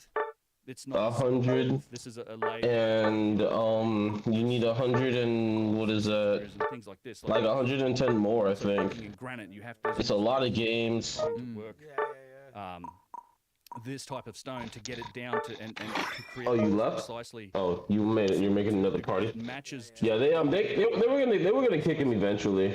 So I was just waiting for them to kick him from this design. for the game to register that he was no longer playing. Excellent that talks about it. There's really across all of nature. I mean, there's only one phenomena that we know that can do this type of thing, which can take an input, can take a design, it can take input, it can operate and do operations on state, and then translate, like basically do something and then provide an output. We don't know of any natural phenomena that. Oh, my bad. I'm gonna get off of this type of operation. You take it mid? Okay, just making sure. Fuck, I guess I'll go tank then. But you can make Turing machines mechanically, pneumatically, hydraulically, electronically, which is how we do it. Yeah. So we could create something this perfect today if we wanted to. I think if we put out, it's one of the challenges that's out there. I would love to see somebody make this. Some of the people that say, "Oh, this is a modern fake," I'm like, well, it seems to have been very well made if that's the case, and it's also got all these methods. I wanted to, like, what's it called? I told my girl about what was going on, but I ain't tell her how much I was gonna send her or anything. We ain't talk about what the quantity was gonna be, because I know she was gonna tell me no, so I did it anyway. Create this thing. There's no other way of doing it. In fact, if you scroll down, how many days have been measured to this degree of accuracy? Okay. So that's a good question. Yeah. So we've really talked mostly about the. I didn't put any. Never mind. Through private collection, but there have been now probably a dozen that we've measured, and we're working on the analysis for this, but I can tell you that purely from the metrology perspective, so that the things that I mentioned beforehand about looking at the performance, relative perfection, the bottom of the vase, things like that. Some of these vases are even more accurate than this one. Like they zero out on the foul. Hey, but leave on me. And as you see, you also see this is the line proportion to the golden ratio representing the vase. And these were allegedly made how many years ago? Well, so this one is a pre-dynastic. Many of these vases that they're pre-dynastic. They come from, or they've been found in burials that predate the beginning of the dynastic civilization. Around 3,000. Sorry, a little later than that is kind of when the first dynasty kicked off with the Menes, the first pharaoh of the first dynasty. Around 5,000 years ago. At least, I would say no they're at least 5,000 years old. That many of these pre-dynastic pre-dynastic burials, and there's a lot of they're found in these burials along with very primitive pottery, which is always a strange contradiction to me. Is like, well, because they're found the same period or the same people have made them, which I think is a very sort of strange leap to make. But most of them were found, like 40 to 50,000 of them were found beneath the step pyramid of Djoser at Sahara, who was a pharaoh of the third dynasty. And he collected them. And it's even acknowledged that in the, I guess, the Egyptologists do say in the museum at Sahara, they'll tell you that many of them are inherited heirlooms because they've got names of earlier rulers on them. So they're saying that he's collecting them up. But oh man! Some of these vases have been found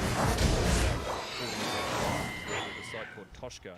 It's now underwater since they built the high dam in Egypt. It was excavated in the 1960s. It was a primitive burial. They found a guy in a fetal position, the skeleton curled up. I've seen that. And in the burial, he's got primitive handmade pottery and give him the hammer. Like these what seem to be precision-made stone vases. I say seem to be because we haven't measured it yet. Just you kind of look at it and see this isn't.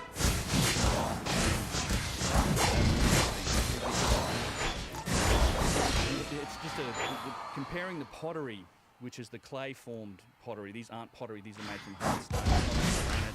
Can't spin this on a wheel. Granite diorite. No, it's a reductive process. You go versus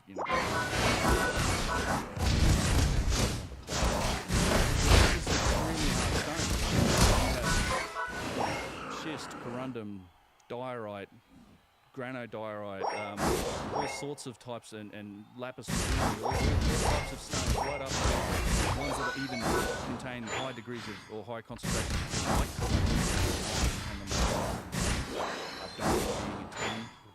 steel being hardened steel like 6.5, granite 6.5 to 7, flint diorite 7 to 8. But these are really tough substances, and there's just these thousands and thousands of these vases made from this material, and they're found in burials that often have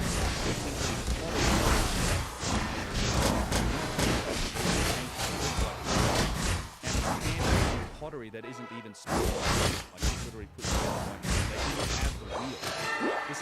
These are some of the contradictions. They have the wheel. No. Pre-dynastic Egypt. Well, they don't even credit the Old Kingdom with the use of the wheel.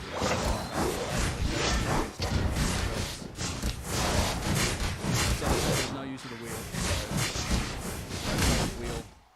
No lathe, because the lathes are fairly advanced application of the wheel. But yet, I need to turn that shit off. I need to turn off. Oh, no, I need to turn that off. Characteristics of That shit be sophisticated fucking me up too much. sacred geometry, and they're buried with very simple artifacts like pottery, hand-formed pottery that is, I think, clearly set up to imitate these vases. I've got a bunch of pictures to show you examples. When you say they painted them to look like the texture of granite, like the different color variations. Yeah, if you've got that drive, you go into the vases directly in the podcast images directory. You actually Randall, he's on which TV is this? This is He's on his computer. okay. Yeah, if you go into the Bottom objective. podcast images directory and into vases, you can show some examples. There's yeah, I think when we look at this, not specific. I think we need to be considering. So if you go display next to simple pottery, there's this, that's go up, yep, 4 imitation to the right. Yeah, you want. So it's tough to see, but so you have here, I don't know. these are I don't know what that bitch was doing. Oh yeah, they've done it. Yeah, so you have precision Telly on dead. it's not I'm telling on dead as well. raised that's been dotted up to look like granite. I couldn't tell you what he was doing either. Earlier this year, I've got pretty cool. They're gonna break that. And you find like a hard stone. You're doing stonework, right? You're probably working with limestone. You want to push this? You want to get this 50? I got you. Granite vein made from extremely hard and it's made with perfection. You would see it. I mean, you would notice it, and it would be an artifact that is valuable. Fucking Venusaur, dude. I hate Venusaur so much. Maybe it's an heirloom, or your team gets raided by the next king and he takes it. He's very good. And I think that's what we're looking at. There's a huge technological jump between these two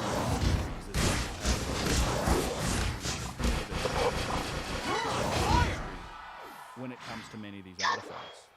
The tale that it tells is that this stuff came way before. Well, I think so. Yeah, I think that a lot of this, Actually brain dead. the advanced stonework and artifacts were potentially inherited from an earlier time. Actually brain dead. Civilization had access to potentially in order to be able to make them, design and make them like we're seeing. And at the same time, we're seeing, because we kind of know what tools and techniques the dynastic Egyptians used, right? We found pounding stones, we found copper and flint chisels, and we found very simple sort of hand tools. Fucking Pikachu, dude. We've got scenes on the wall that show how these tools and techniques are used. Like we Uses Unite and then died. they were using to make do something. At the same time, we have a class of artifacts that very much match that description. So, be it in pottery vases or rough statues or rough boxes or columns, we have these artifacts that match the tools and techniques of that we know the dynastic Egyptians used, and that we know how they use them because of these scenes on the walls. At the same time, we have another class of artifacts that doesn't various kinds of rapid Stupid fucking bitch.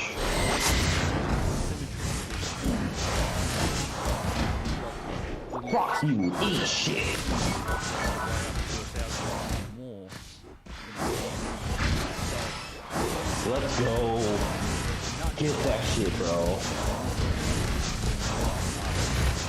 My biggest question, I mean, there's so many big questions, but like, one of the things that What's the Pikachu doing? especially when it comes to the pottery and not only the big boxes that you find inside these pyramids, they're perfectly square. Why? Why do they need to be so precise? It's an interesting question. I think the answer to that is because at some point, or originally, their purpose was functional rather than ceremonial. Give me a sec. There's a relationship between precision and function. We use the term precision all the time in our world, right? If you hear precision this, precision that, precision raises, blah, blah, blah. The actual understanding precision is kind of a different thing. You do not develop precision unless there's some sort of functional return on it. Right. This is what Chris talks about. Chris Dunn is excellent. He talks about this, and in fact, there's been a couple of really good books written about precision and how it was developed in our modern world. In our world, it wasn't really a concept that we employed until, I mean, the thing that started it originally, at least in the industrial world, was the need for naval cannons to shoot straight, right? We used to create these cannons by casting them, and then while they were still hot, they'd fire a cannonball out of it and go, oh man, oh, I hope that's going to shoot straight from now on. That's how we make it. And they were like, maybe if we cast it and then we actually cut out the barrel, or we start to try and make it more accurate, we might be able to shoot straighter and shoot further. And so that was sort of the initial foray into precision. And then that was followed by the need to make, chronographers and watches and timekeepers, because this is essentially how we eventually were able to measure longitude. You have to be able to measure time accurately to calculate longitude. And then once the industrial age came, steam engines and steam power became a thing. And so you have to start to worry about the precision engines and being able to make surfaces that can contain pressure. And so you do this in order to get a functional return. You like good jobs? If you go all the way up for to good job. we have... Actually, no, I'll give it a good job to Intellion too. Down to like 7 micrometers.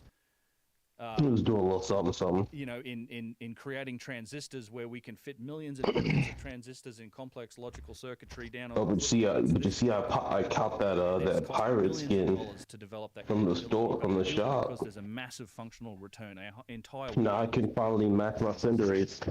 Oh, speaking of, everything. Let me take him off of my favorites so you can just be on cinderates when you load in. And you only do it. Give me a sec.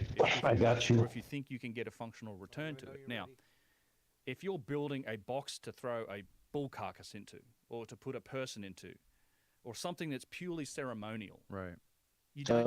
You color within. I guess I could go tree in there. No, I'll go. No one's supposed. I might go late. I might go Dragon Ball. But if you're going to the trouble where you are making surfaces flat to within a few thousandths of an inch, or maybe relative surfaces like what's it called? Perfectly perpendicular. When I went to lean back, that shit just or things that lock to create hermetic seals. You would have laughed at me. Doing that for you would have thought it was hilarious. There must be some sort of functional return on it, and I genuinely think that's what the boxes were for. I think some of these sites themselves may have been functional at some point.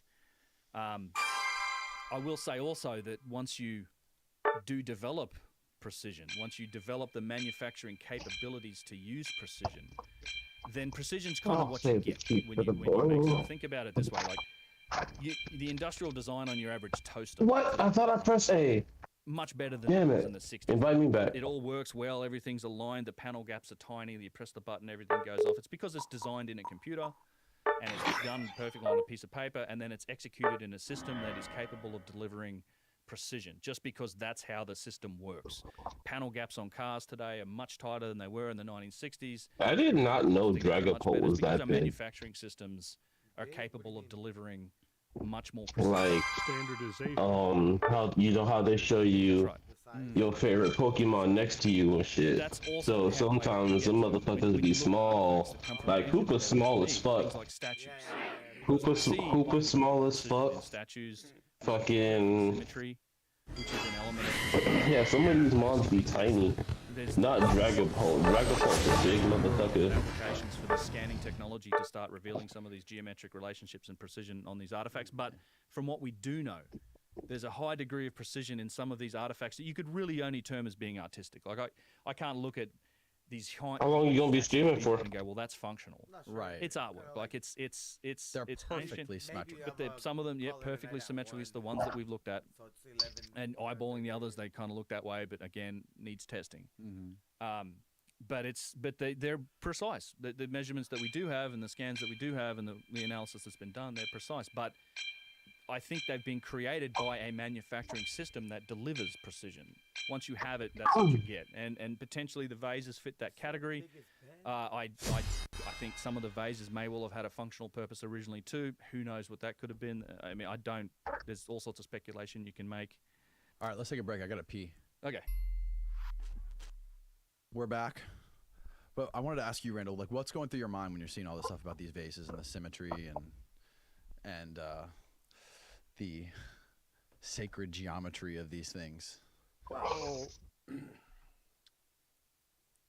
I know you've had time to review it, but like as we're going through it right now, I'm seeing your reaction, and a lot of Ben's work is relatively new to me. I've seen a couple of his presentations, so I'm still digesting it. And of course, it's consistent with this idea that, yeah, I mean, it's just one of many different kinds of phenomena that seem to point to some kind of a science or technology that is beyond what mainstream academia has recognized up to this point. So, I mean, if this was a standalone thing, probably,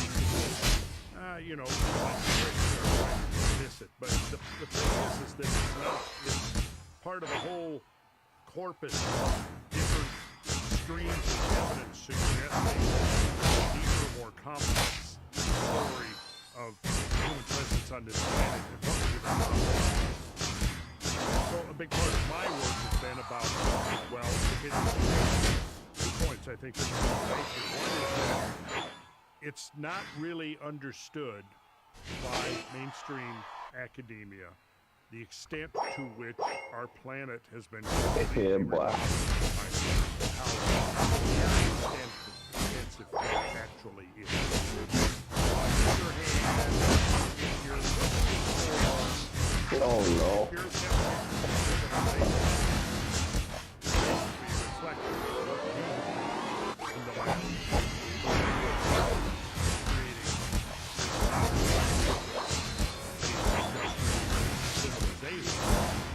well, if that's what you're looking for, it may not be You stacking with you? like you would imagine. I am. In other words, if you're holding up a mirror, trying to say, look for some manifestation of our own civilization, and you don't see that, and then you dismiss the idea that there could have been civilization or scientifically sophisticated knowledge of nature. I think you're going to miss it. Yeah, I think that we have to be open to thinking there may be other avenues of manifestation in the creation of what we call civilization that don't look anything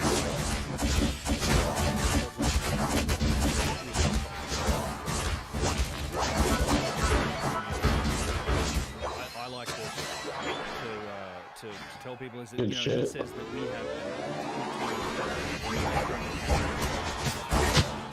like this in the way that our technology and our civilization has progressed, we have this electronic mechanical approach to problems. There may well be other ways of doing that. It's like it's all you have to do is project that.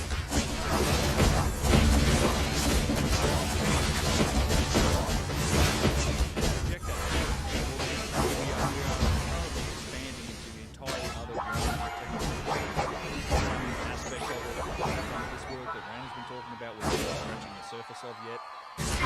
That was almost a free piece. Different angles and other paths of technology.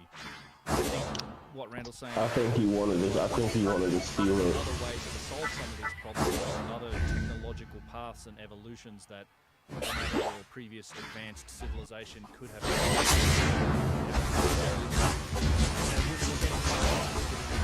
They could put that down and control and solve problems. It's something that is quite alien to us. They think we out here playing.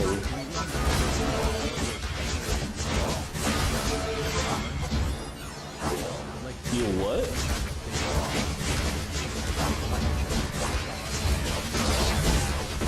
Oh. He does still hurt, huh? Ooh, Jukes? Did he escort it to the goal?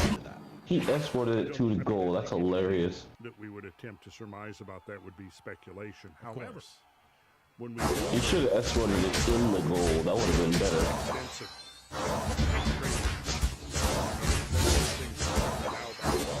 The chocolate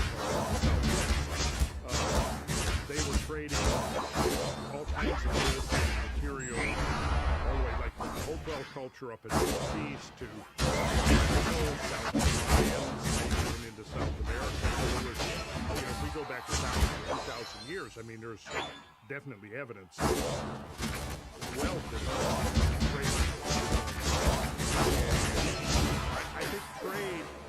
a natural thing for people to do. And the model I Yeah, I'll wait go back to for fucking what's his name to go ahead and like not fucking yeah. 5 million years is the Younger Dryas, the events around the Younger Dryas. And we know kind of we can, with our yardstick, we can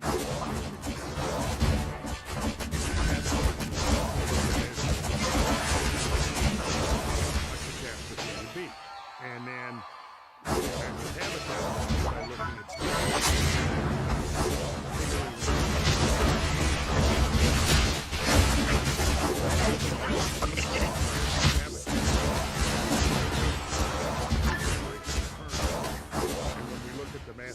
Did you mean to go Powerball?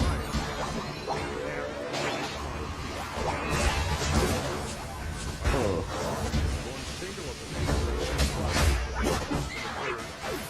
That ultimately brought out of the depths of the grip of the Great Ice Age into this interglacial age we find ourselves in now. That transition involved the loss of roughly half of every species of animal on Earth over about 100 years. That is an enormous extinction event. Now, it doesn't compare to some of the great extinctions in Earth history, like the Cretaceous Tertiary dinosaur extinction event, which wiped out perhaps 70 to 75%. That's what we were looking at with the crater impact earlier. Figure really just solo ulted me. Eat shit, bro. Or even worse, the Permian Triassic. Perhaps not all species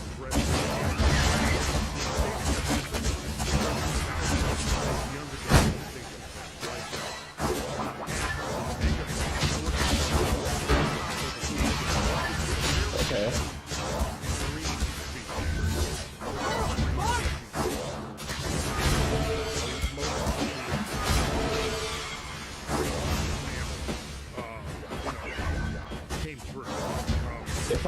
If my move can fucking do, that's it. My problem is my moves don't do anything when I press buttons. You're supposed things supposed to happen when you press buttons, but things don't happen for me when I press buttons. Whereas the larger species, that's just me though. Sorry, oh my God. Turnover time is slower.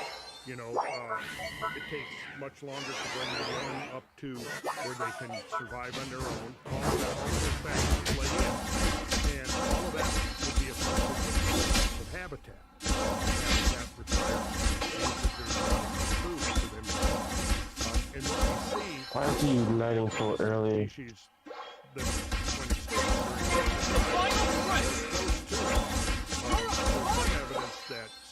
Some species were already on their way. I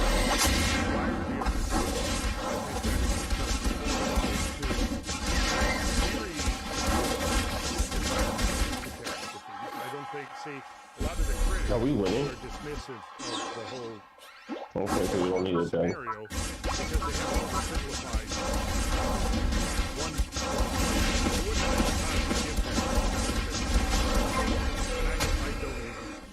I disagree with that. I think that in fact, the evidence suggests that the nature of the cosmic environment is such that from time to time there could be periods of clusters and as a consequence of that period of clusters environment, there could be a whole I love your analogy to this going on. Going to the Disney City intersection versus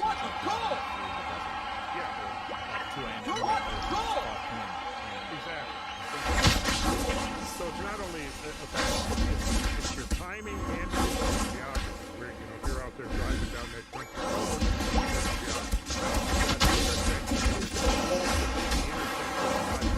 oh well.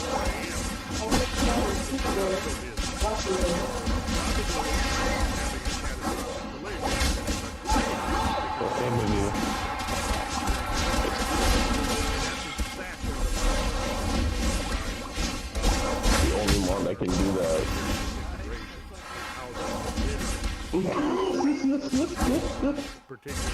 Didn't expect it this time.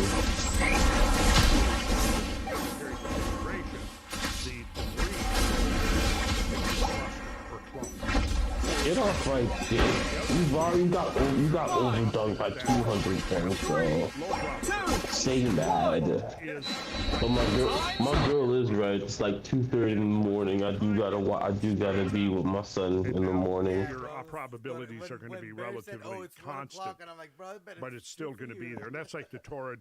Yep. Right, the torrid meteor stream. Late as fuck, nigga. That's right. And what I was asking before, I don't be giving a fuck, bro. is there any evidence of during that great year of You did 150,000. around the equinox? Is there a time where That is amazing. during that 27,000 year period, is there I was like, you know what? I a don't think time frame where it's more probable to go through more meteor streams? Okay, well, okay, so it's actually Flame charge. 26,000. Flame charge, yeah. Okay, it's okay. so we then I'm forgive like, you. No, I mean the combo's supposed to be faint, but I like flame charge over Ben's faint. secretly trying to hit the salts with while we're talking over here. We can't let him.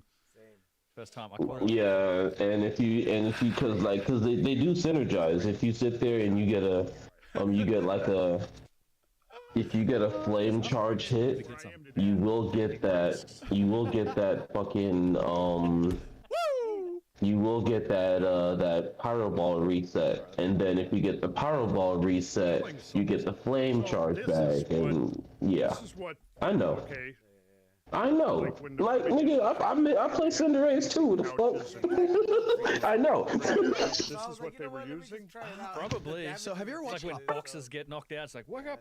Have you ever? Yeah, exactly. Have you ever seen a hockey match or like a football match where these guys? I like my blade stick though. Get hit really hard and they're sitting on the sidelines, and the medics will come over Hell and yeah. crack this little like But shit, fuck with your thing boy. right in front of their nose, and they're like, You gonna be playing Unite a lot more now? it like jolts your nervous system and it wakes people up after they get knocked unconscious. Where do you get this? I think it. Let me see. Yeah. Legal? Yeah, it's legal. Well, you know, me and Bear are always down. Jmufu.com. JUJIMUFU.com. Yeah. Might have to get that from you. Good shit. Sorry, before we got off on the, what were you True. asking me? Oh, okay. So the, I wanna add to my roster as well. it helps so But much. they don't be giving you shit throughout the week. You gotta literally buy them. Additional cycle. Okay, usually rounded off to 26,000 years, and current measurements of the rate of pre, not pro. Get this straight, everybody. Yeah, the coin Pre-session, boosters. not pro session. Okay. Why is it called that? The only thing about the coin boosters is that you're like it'll just expedite you to the cap, because once you get the cap, you're not gonna get any more for the week. You gotta do all the other shit. So like anytime you sit there and like they want you to share your shit to like Facebook or Twitter or whatever, get them to get your pennies and shit. To optimize, you know, how many coins you get throughout the week or whenever you play or whatever. So, Like if you go out and you stand and face the south, right? East is going to be on your left, west is going to be on your right, and you're watching the moon from night to night. It's going to be moving towards the east. so yeah, man, I'm gonna hit you up later, bro. Thanks for stopping by. So if you were able to like you too, look bro. at the sun momentarily and see the backdrop of stars, you would see that it's moving against the backdrop of stars almost 1 degree per day, and it's moving towards the east. If you look at the planets moving, you'll see the same thing, with the exception of retrograde motion. Which If you're is, facing south, you're saying. if you're facing south Okay. in the northern hemisphere, that's the simplest way to do it. Okay.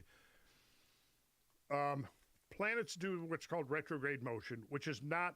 It appears it's a visual illusion. It appears that they're backing up in their orbits, but they're not really. It's only something that occurs when the Earth is lapping the planet. Other than that, everything is moving towards the east. However, the vernal equinox, which is the intersection of the two great cosmic planes, one, the plane of the ecliptic, which is Earth's orbital plane, two, the celestial equator, which is the Earth's equator projected into space. Now, the thing you got to realize, I'll use this straw, perfect. Okay, imagine this is the Earth's axis, right? Well, the Earth's axis is not perpendicular to its orbital plane. Like, let's suppose that Ben's head is the sun, and the Earth is going around, right? Yes. Okay, The same side. so there's a plane of the ecliptic, that would say coincide with Ben's nose. Yeah. All right. Okay. Well, the Earth's axis is tilted 23.5 degrees. Right. And it's going around, and that's what gives us the seasons, right? Because here's, let's say, this would be winter. The northern hemisphere is tilted away from the sun. So it's further in. This It's would be summer. summer. Now it's all right. Got it. Close. And these two are the equinoxes, where day and night are of equal length. Okay. Now, Earth's axis is not forever fixed in that orientation. Right now, the Earth's axis is pointed towards Polaris, the North Star. Half a cycle ago, it was over here pointed to Vega. That was the North Star, because it's doing this. Actually, I should be going this way. Yep. It's doing this. Right. And it takes 26,000 or a little bit less than 26,000 years to do this. Okay. The currently measured rate, That's the great year. that's what the ancients called the Great Year. The current rate, been measured by astronomers, is right at 50 arc seconds per year. What does that mean? Yeah. Okay, so you know that every circle is divided into 360 degrees. Right. Every degree is divided into 60 minutes, just like an hour of time on the clock is divided into 60 minutes of time. Right. 1 degree of arc in a circle is divided into 60 minutes of arc. In fact, the term minute becomes because we're talking about minute parts of a degree. Now, for most day-to-day uses, you're not going to need more than that degree of precision. However, if you're like, say, for example, an astronomer, and you're wanting to measure the proper motion of a distant star, even a minute or a minute of arc is too big. So they have gone even smaller. They've gone to a second order of minuteness, hence the second, right? So you go degree, 360 in a circle. 60 minutes per degree. A minute. 60 seconds per minute. Pick up your calculator. Go 360 for the number of degrees in a circle. Okay. And go 60 minutes, so go times 60. Okay. Okay. What'd you get? 21,600? Yes. Okay. Now go that times 60 for the number of seconds in a circle. Did you get 1,296,000? I did. Yes, you did. Now, I said that the measured rate is 50 arc seconds per year. So divide that by 50, that number. 25 to 20. Got it. Now, look at the graphic up here. What do you see right here? 25, 20. 25, 9, 20, and 0. So let's say that this is now, and we're going backwards this way through the signs of the zodiac. We go one complete cycle, that's 25,920 years. Now, the plate of the eclipse is divided into 12 equal pie slices, each of 30 degrees, right? Okay. 30 degrees times 12 will give you your 360. Okay, got it. Everybody knows, okay, we're talking about the age of Pisces and the age of Aquarius. For the last 2,000 years, roughly, we've been in the age of Pisces. What does that mean? Well, it means that point of intersection, X marks the spot of those two great cosmic planes, the plane of the ecliptic, the plane of the equator, are moving the signs of the zodiac in the same rate. Okay, it's a simulation. So what we've got here is each of the 30-degree slices, pie slices, have rates. Look at here. We go back to the dawn of the age of Pisces. That was 2,160 years before present. BP is before present. Okay. We go back 250 degrees or 60 degrees ago. That's 4,320 years before present. You can see as we go through here, each one of these average. So if we take, you got 25,920 in your account. Now divide that by 2. 2160. That's 2160. That's what we would call the cosmic number. The most of the great year. So we now conceptualize it as an analogy between our annual year of 12 months and the great year, the cosmic year with 12 cosmic months. And for the last 2,000 to 2,100 years, the vernal equinox has been moving through against the backdrop of the constellation of Pisces. Okay. It's moving now into, but it's moving towards the constellation of Aquarius. And at some point, we can argue about the age of Aquarius. Roughly 2,000 years the vernal equinox is moving against that particular star. That will be the dawn of Aquarius. On that note, we can do it with our classic. Maybe if we all do it together. Okay, you start. This is the dawn of Aquarius. That's it. Okay. Of course, they got the astronomy completely in there. But we won't get into that. So, how close are we to that, though? We're not close. We're actually 300 to 400 years away from the vernal equinox, moving actually into what we now define as the star field of Aquarius. 300 to 400 years. Yes. That's pretty close in this scope. Oh, yeah. We're almost done with Pisces. Yeah, the age of the fish. And then it's go into the Christianity. Follow me and I will make ye fishers of men. I will feed you fish and bread. Yeah, Right? yeah. Yeah, some of his disciples were fishermen. Oh, Yeah. wow. People that run around with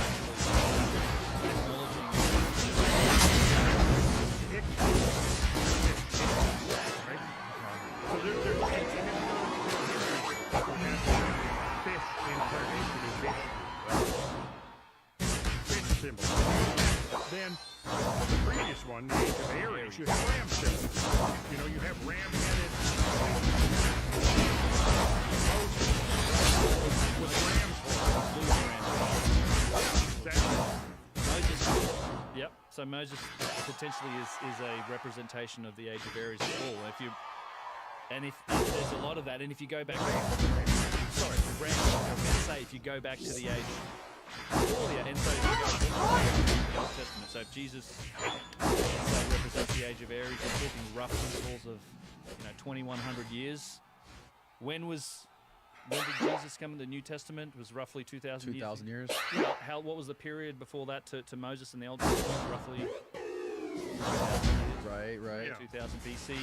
And if you think when Moses was introduced to us, he came down with the commandments and he found his worshippers doing what? Do you remember? Worshipping the golden calf. The golden calf, because the age before the age of Aries was the age of Taurus, the bull.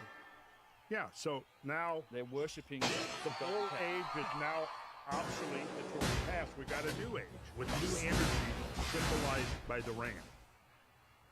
So you can go back through and you'll see that. And once you know that, the astronomical component, you can go back and revisit this. And you'll see a whole other dimension of meaning begin to emerge. There's so many layers to this. There's a lot of astronomical phenomena symbolized in our story, especially the way the whole Earth and direction is essentially just telling a story about what the sun does during the winter solstice. So. And what is the speed of the Earth moving around the sun? It's 18.5 miles per second in its orbit. So convert that into miles per hour. So if it's 18.5 miles per second. Okay, 18.5. 18.5, and there's 3,600 seconds in an hour. You multiply that by 3,600, and that'll give you the number, which is the key solar number, one of the key solar numbers. I quit. This is 666. Yes. Yes. Okay, so The number of the beast. the number of the beast. Here is wisdom. Let him who hath understanding count the number of the beast, for it is the number of a man, 603 score and 6, is what it says. Yes. And it's not what most people think it is. It's Oh my god. Scratch a penny on his forehead. So what is the significance of the number 666? well, Besides that's the speed. where do you start?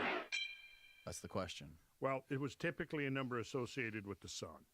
And there's a lot of symbolism that would take a great part.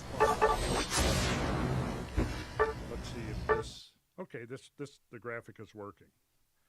Okay, let me go into a larger. There we go. All right, so notice this line north-south. That's the Earth's axis. Right. Remember the straw that I was using. Mm-hmm. If you picture Earth's equator projected out into space, that's the celestial equator. Okay. And then you picture the ecliptic, which is the plane swept out by the Earth as it's going around the sun. It's the plane of the Earth's orbit. Now, remember what I said? There's so many motions. Yeah, and it takes a little bit of thinking to get this integrated in your consciousness. North Celestial Pole, that is where Polaris, the North Star, now is. If we could go back half a cycle ago, it would be tilted over this way, and the pole would be pointing towards Vega. And one of the things we do on our field trips, which is fun, this is, a clear night, we'll go out, and I'll point out Polaris in the sky, the North Star, and then you can picture that we're standing on the Earth, the pole, the axis of the Earth pointing towards them. 13,000 years ago, it was 47 degrees on the other side of a circle in the Earth. So now if you can actually picture what's happened is from Vega, 13,000 or half of that number, 12,960. Half of that number around brings us to now. One half more, 12,900 years from now, 13,000 years, the full star. So if you're around 13,000 years from now, try to navigate by the North Star, you will get lost. I mean, by Polaris. You'll find yourself. So the intersection is the key point. That's what's moving. Here's another version of it. Again, can you see the south side? So look here. There's Aries, Aquarius, Capricorn, right? Sagittarius, coming right around. So right now, it's showing a 0 degrees here, which is Aries and Pisces, which would actually have been 2,000 years. Now it's over here. It's moved this far in 2,000 years. So that intersection, again, that is the celestial equator. The plane ecliptic remains fixed. It's the celestial equator that's moving. I mean, the obliquity of the does have that's one of the most solid. This is the one of the sort of that some people think function as yeah, there's a whole bunch of them. There's like a 41,000 year cycle as well. Obliquity of the ecliptic. And that's pretty much true. I think it does affect gradual accumulated climate change over thousands of years. No doubt.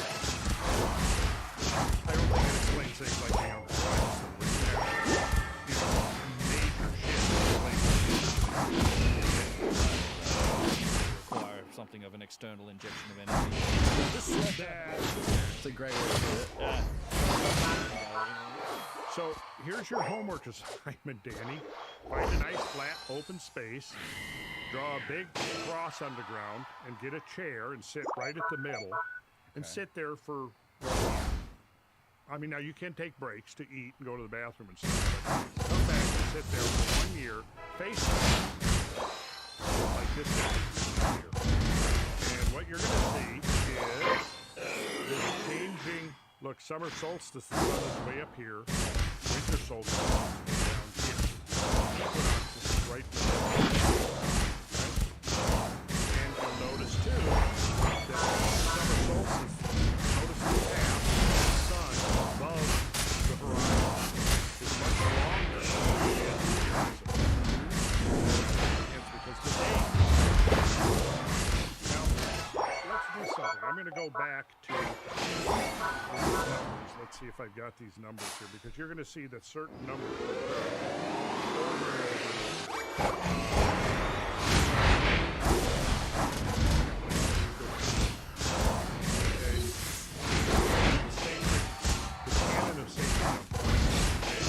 Now, here, let's see, here we are now. 25,900. Here's graphics of the star pattern, right? Half of this number, 25,900, 12,960. Curiously, this is within about a half a century of the other.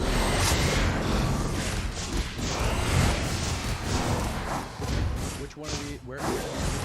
Right here. At the cusp of right here. It lasted for about 1,300. That was the end of it. And then we get from there into the constellation of the Crab, the constellation of the Twins. This was the post-glacial world. And then we get into Taurus. Something interesting happened right here. Is that what I have done in this other graphic that I had up here? Let's see if I can pull it. Tries happened right now. Ended in the middle of the Yeah. Sphinx. This is one of the reasoning people talk about. I mean, you know, that's if the Sphinx happened to have been a lion and it happened to be pointing towards the east. Right. It may be. That makes sense. That's one of the proofs that suggest it could be a marker. It might be a marker for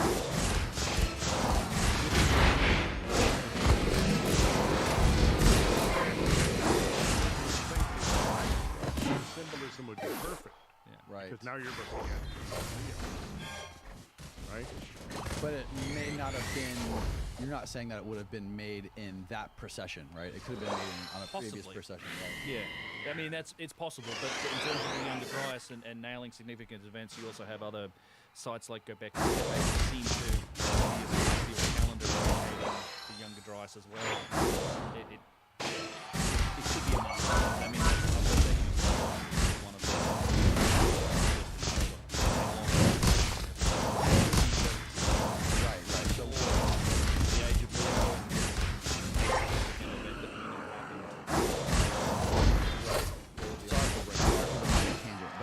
Just if they would have built that after the Younger Dryas, it wouldn't explain all the water erosion on it, right?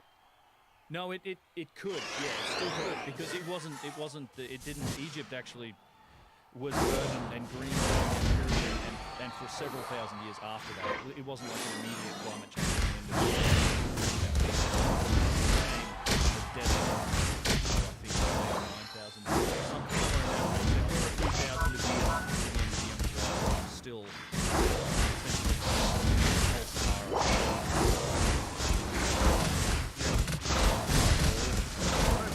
I've gone through the scientific unique event notes, things happen, right? And I plotted it on this wheel, and you see there's a very interesting correlation. Let's see, let's go back to the cusp of Taurus Aries right here. And, oh yeah, let's see. 4,320 years ago, right? That's twice. And we've got Hymen event 3, 4,320 years ago, 7. So if we go back to here, and then we go back 7 cycles around, an event 30,000 years. We're not sure. What we know is that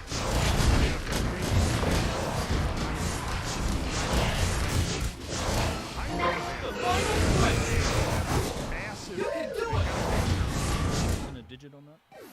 Pardon me? 300,000 years?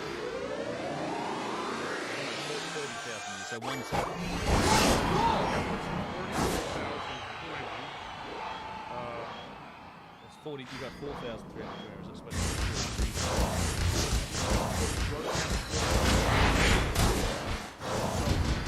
30,000 years.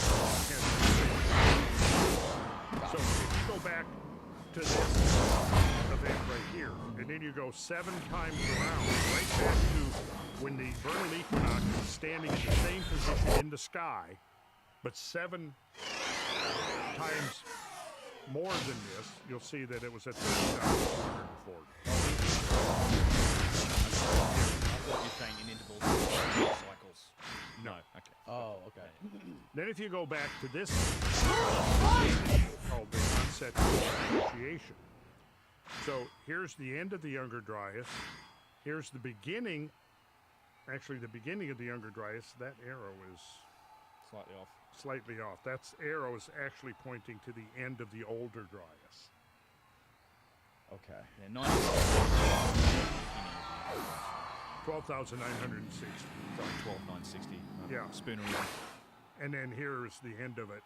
And then by the time you get to 10,000, Which way are we moving around this wheel? this way. We're moving Well, counterclockwise. time moves this way, and if we go backwards, time we're going that way. Backwards in time is Here we go backwards in time.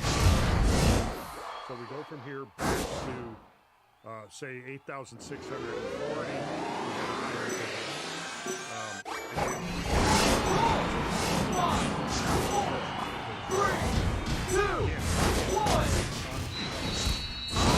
Transition.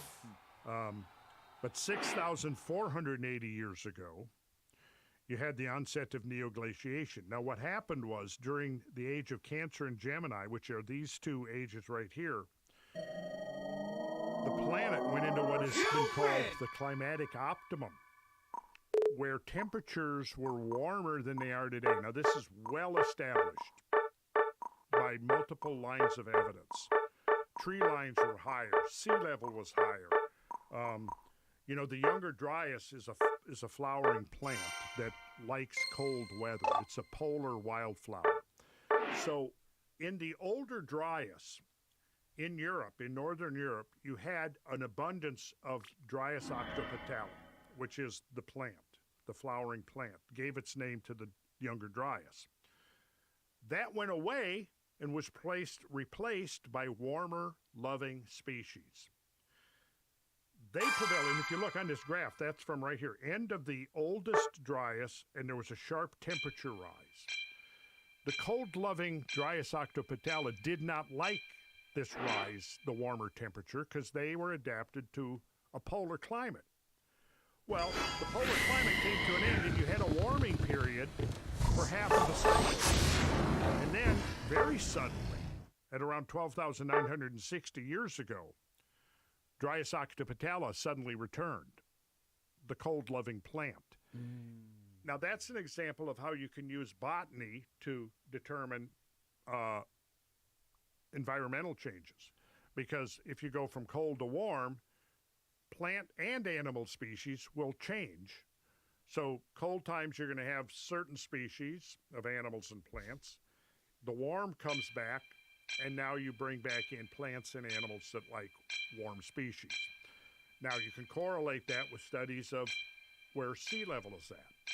So typically what will happen, temperature rises, more glaciers melt, sea level rises, right? The latitude of warm weather warm climate shifts to the north, just like if we go back to the medieval warm period, say 1,000 years ago, that lasted roughly from 900 AD to 1250 to 1300 AD, sea levels higher, you had much warmer weather, warmer climate, you had a flourishing wine industry in the British Isles, right?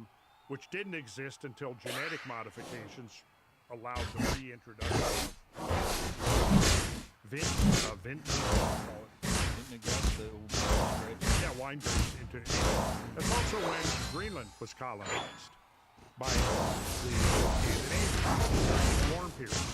So the warm period gave way to the Little Ice Age, and then when the Little Ice Age came, you had this expansion of polar climate, sea Greenland, during the medieval warm period, Greenland, you could extend from Western Europe to Iceland to Greenland. When the medieval warm period ended, the sea ice, the polar ice, extended far to the south. It sealed off Greenland, so you couldn't sail to Greenland anymore. It almost caused the complete extinction of all human society on Iceland, because there was trade going on, and the cold weather drastically affected agriculture. It caused, food problems. That led to people getting hungry, and that led to famine. So what we see if we look at history is that the cold spells in global climate have always been far worse than warm spells. Right. Warm spells increase the growing season. They tend to increase the rainfall. I've documented, talked about this extensively on my slideshow, podcast, showing overwhelming evidence that warm periods have been benign times for human society, usually associated with, like, if we go back to about 540 roughly AD, the onset of what is called the Dark Ages cold period saw famine. It saw pestilence, because pestilence follows naturally in the wake of famine, because people get malnourished, compromised, and now you have opportunity to eat. So in 542 AD, after 6 years of cold weather and repeated crop failures, plague, that wiped out half the population of Europe. So now we have this cold period for 300 years, 400 years. Now that gets to the warm period. Growing season extended, tree lines opened up. You started getting a much wider range of latitudes where you could grow food. You had a longer growing season. During the Dark Age of the cold period, the population declined. After 150 years of warmth, and so much prosperity had improved that it allowed launching that was precisely timed with the medieval warm period. And you can see the end of the great cathedral building era ended with the end of the medieval warm period. It occurred between 1250 and 1300. And then in 1300, the first phase of the Little Ice Age, and a whole series of crop failures in the next few decades. And then in the 1340s, you had the bubonic plague, which again, definitely decimated a third the population of Europe. At that point, the great cathedral building era came by that time.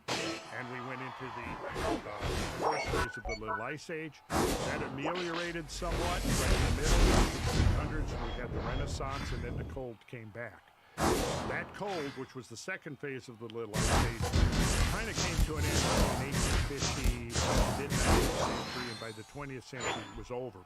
Interestingly, all of our measurements of modern warmth, end of the Little Ice Age. So again, here's the analogy that I was wrong here. Well, on here you can almost not see it. Right? There you've got the onset of the Dark Ages. Here you've got the onset of the Little Ice Age. So, yeah. We'll go back to getting of the Little Ice Age to 1300. Okay, got it. In round numbers. Okay. And it didn't start everywhere at the same time. But within a half a century to a century, it had pretty much affected the whole world. Now, that Little Ice Age was the coldest half millennium since the end of the Great Ice Age. Now, knowing that, and how do we know that? Well, from all these other factors that I talked about. For one thing, glaciers around the planet expanded enormously during the Little Ice Age. In Europe, Northern Europe had whole villages of farms wiped out glaciers that swelled up bigger than they had been in the Great Ice Age 11,000 years ago. Now, think about what it means if our determination of, global warming and so on, our baseline is the coldest period of 10,000, 11,000 years. Right. Just like the analogy I used earlier, if you started marking climate warmth, and you started it first, and you did each month you're going to see records being broken. Right. Right? See, that's what people are not being taken into account, and some of them they're being dismissed as climate deniers, even though there's no such thing, because nobody denies that climate change. Show me one professional, one scientist, one meteorologist that's denying climate. They don't exist. It's a completely fabricated concept to try to discredit anybody who's pointing out that the whole climate change narrative has been manufactured and it's based upon certain assumptions that don't come out legitimately once you've examined them. Because most people don't realize, okay, well, we're measuring glacier recession.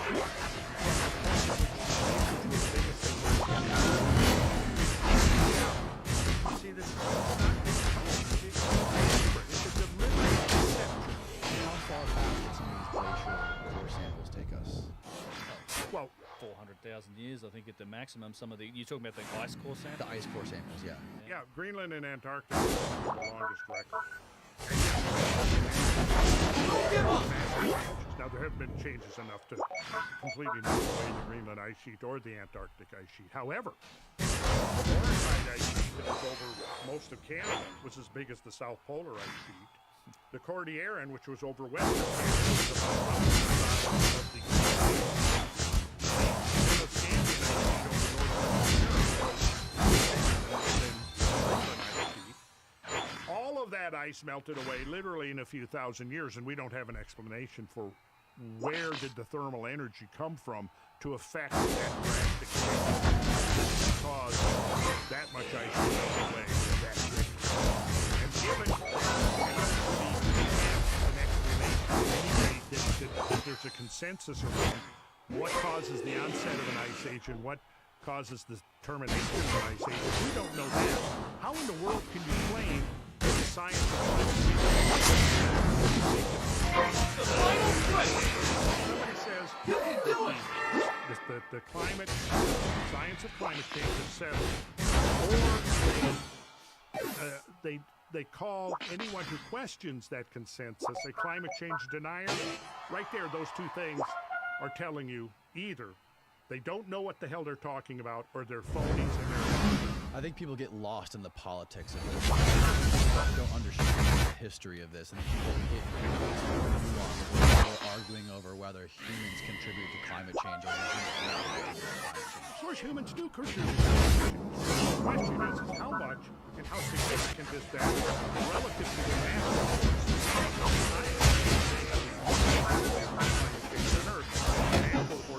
overwhelmingly the dominant factor. Right. And we talked about this a little bit on the first podcast, but the way they're measuring the climate right now, they have these like big sensors near airports or something. You're in trouble! Yeah. On top of tarmac.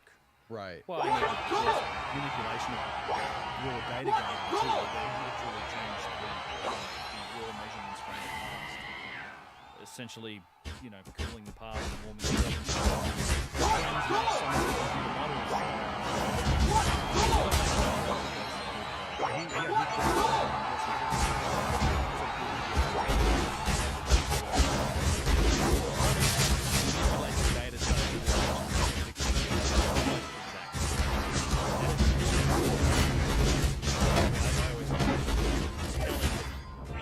first moment you actually see every day skepticism narrative of climate change in general, you first of all have to then defend yourself as saying for some reason it's weird. Of course pollution is bad and you should be stupid on the planet. That right there is telling you that it's Time's a up. argument. There's somebody who did a study on this. I think it was Steven Pinker, who basically he reverse engineered people's view on climate change, and he said basically all you have to do is figure out their political leanings. Yes. And then you can That's figure right. out how they feel about climate change. Yeah. Yes, but yeah, so that's the point. I mean, the point is that the climate, anybody who studies the climate, and I've studied in depth for decades, knows that the climate has changed profoundly over and over and over Right. again. There has never been a point which we can say the climate has remained stable. Right. It doesn't exist. So what you're now going to tell me is that all the natural factors that have been causing the climate to change, whether it's the sun, whether it's geomagnetism, whether it's ocean currents or atmospheric currents, or, you know, changes in albedo, changes in the relation of the planets, which is also a very interesting theory, volcanism. I mean, we could go on with the list. Are you going to tell me now all of those are irrelevant and non-operational anymore? And it's only because people are driving SUVs, you know, And eating cows. and eating cows. But we're not going to eat cows tonight. We're going to eat seafood. We're going to eat fish. Fish to climate change that I'm aware of. Give it Oh time. my God. But I think that the ancient peoples knew that there was a tempo of global change. And a lot of their mythology and so on embodies their knowledge of environmental change, climate change, and Right. so on. Because when we look back at you know, the legacy of inherited traditions from the legends and folklore and mythology of the ancient world, over and over again, we have to recognize that there's catastrophism is a major part Right. of all of it. And, you know, you can start with things as obvious as the Great Flood myths. You know, we're all here brought up in the Judeo-Christian tradition. Well, you know, the Great Flood myth is introduced very early on within the biblical story, right? And, of course, like flood myths from all over the world, there's always a moral component that sort of juxtaposes it. And I think that that's sort of a natural thing. When something like that happens, we can actually impact the atmospheric impact of the so-called Tunguska cosmic body in 1908 Siberia. Right. In the aftermath of that, what happened? Well, the Tungusi populace it wanted to do religion. And obviously the god of fire descended from the sky to punish the people for their sins and their infractions and the things, their bad behavior. So immediately we see in a modern context a celestial event like that spawning a religion. Now imagine if you have an event that's 10 or 100 or 1,000 times more powerful than just the same. Obviously, yeah, but when you start looking at flood stories, I mean, one of the things that we're doing in Montana, Ben and I, is we will be exploring landscapes that were created by flows of hundreds of millions per second. We'll be exploring landscapes that were carved and created by water flows that are 10 and 20 times greater than every single river on Earth. Now, if you find something like that, yeah, it's natural that the survivors of events on that magnitude would theological thousands. But that veneer, that theological very natural events that we now know we can document that events like this have occurred repeatedly in Earth history. Yeah. And the wonder of it is, in some ways,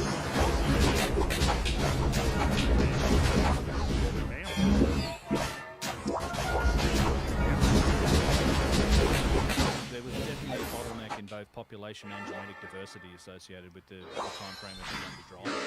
It's kind of funny, there was a study done recently, Antonio Zamora's done some good little short YouTube videos on it for people who are interested. But it is a study that shows that there was, across the world, everywhere, these are disconnected, isolated groups simultaneously went through genetic diversity, and in particular, and it's all associated with a period of time shortly after the onset of the Younger Dryas. Connection to the Younger Dryas because it's still a debated topic. But they said that, well, perhaps it was somehow simultaneous from isolated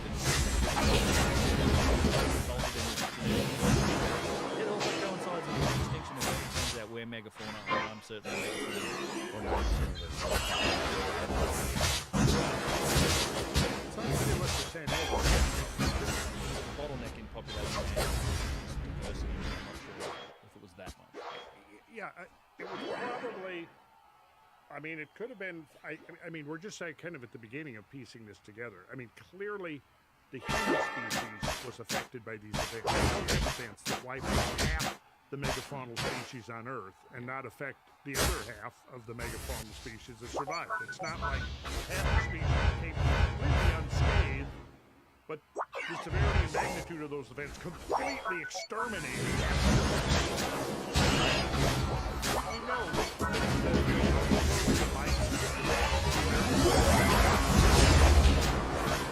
only a few hundred individuals. Now you go to the grocery store and buy rice and $1,000, $10,000. Miss the fact that life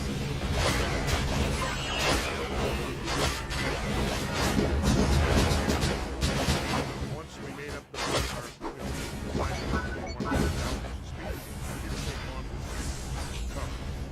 so 10,000 or 12,000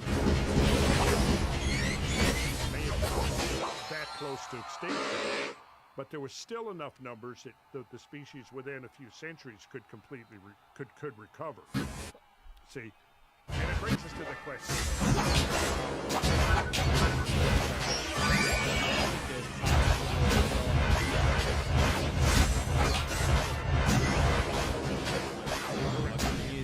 It wasn't 5 million. Yeah, I mean, it might have been the worst thing that's happened to the planet in 5 million. Certainly from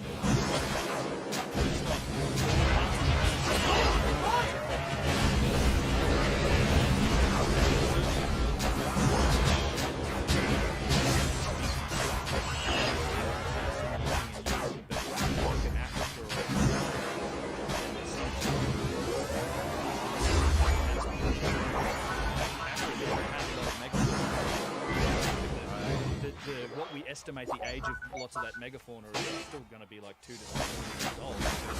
Also live the similar. Australia did go very severe mass percentages.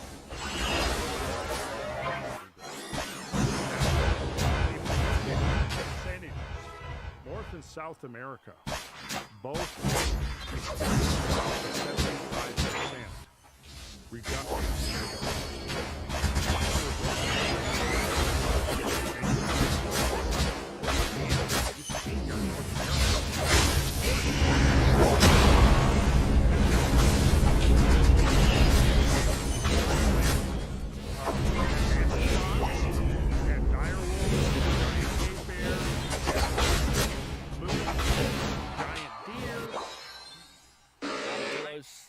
Armadillos, size of a Volkswagen. Yeah, and you had, and giant ground sloths. I mean, the list was up to like close to 100 species.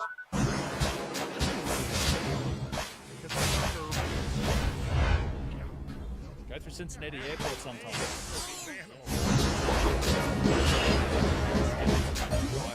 Saber-tooth tiger, they had mastodons, they had one of the big elk, the giant elk. Yeah. Just like, oh my God.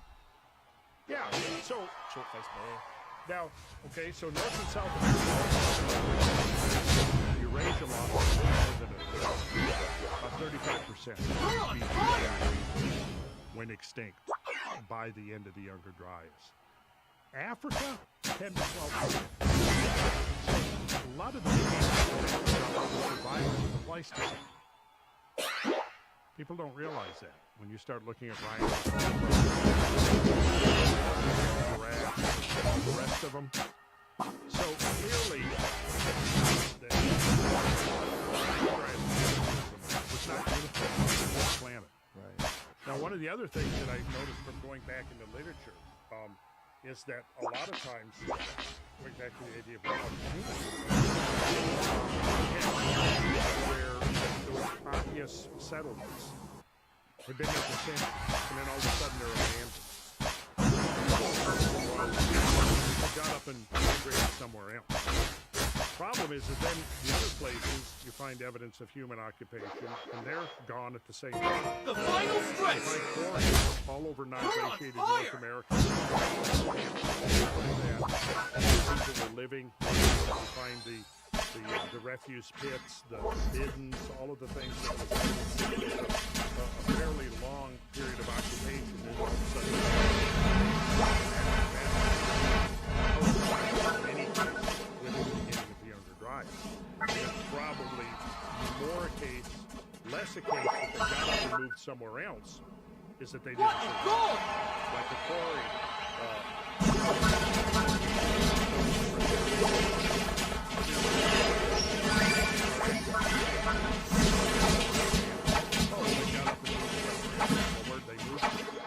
But what's more likely is that, yeah, that particular social group died out, and that was the end of it.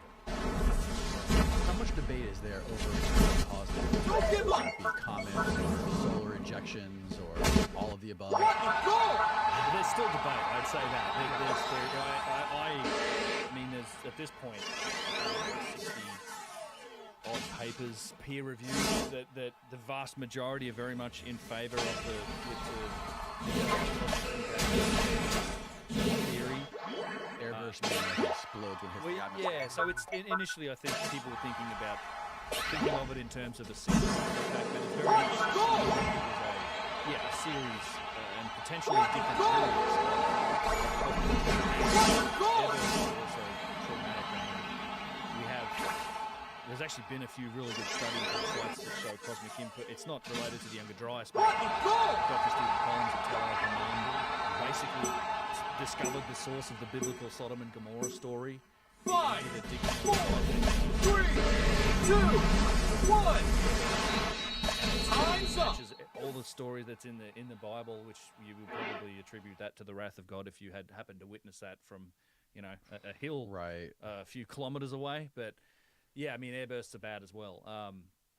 So there's still debate. I mean, there was a sort of another paper released recently that was attacking the theory pretty poorly, I thought. I mean, it's some of the opposition to it is quite strange.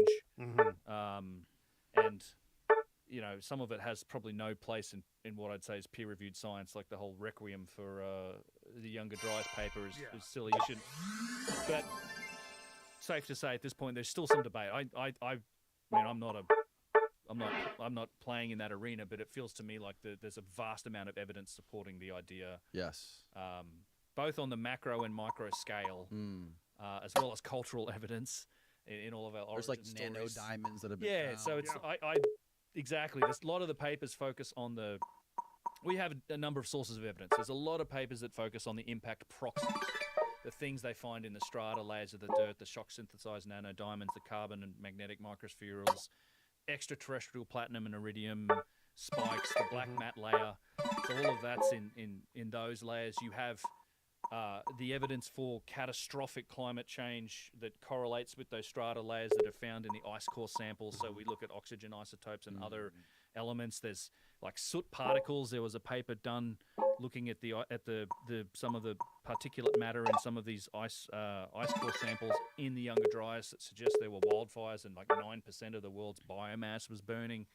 So you have these indicators there, and then you have the macro evidence. A lot of the stuff that I've really enjoyed Randall showing me, that the evidence for just flooding the likes of what we're going to see in Montana, were just astronomical, channeled scablands, astronomical volumes of water pouring off, those ice sheets on the way to the ocean that sort of must have happened in, these catastrophic sort of short-term events. So you've got a lot of evidence that points to this traumatic period, and that something happened, and then there's all this scientific work that sort of says, well, these are all impact proxies.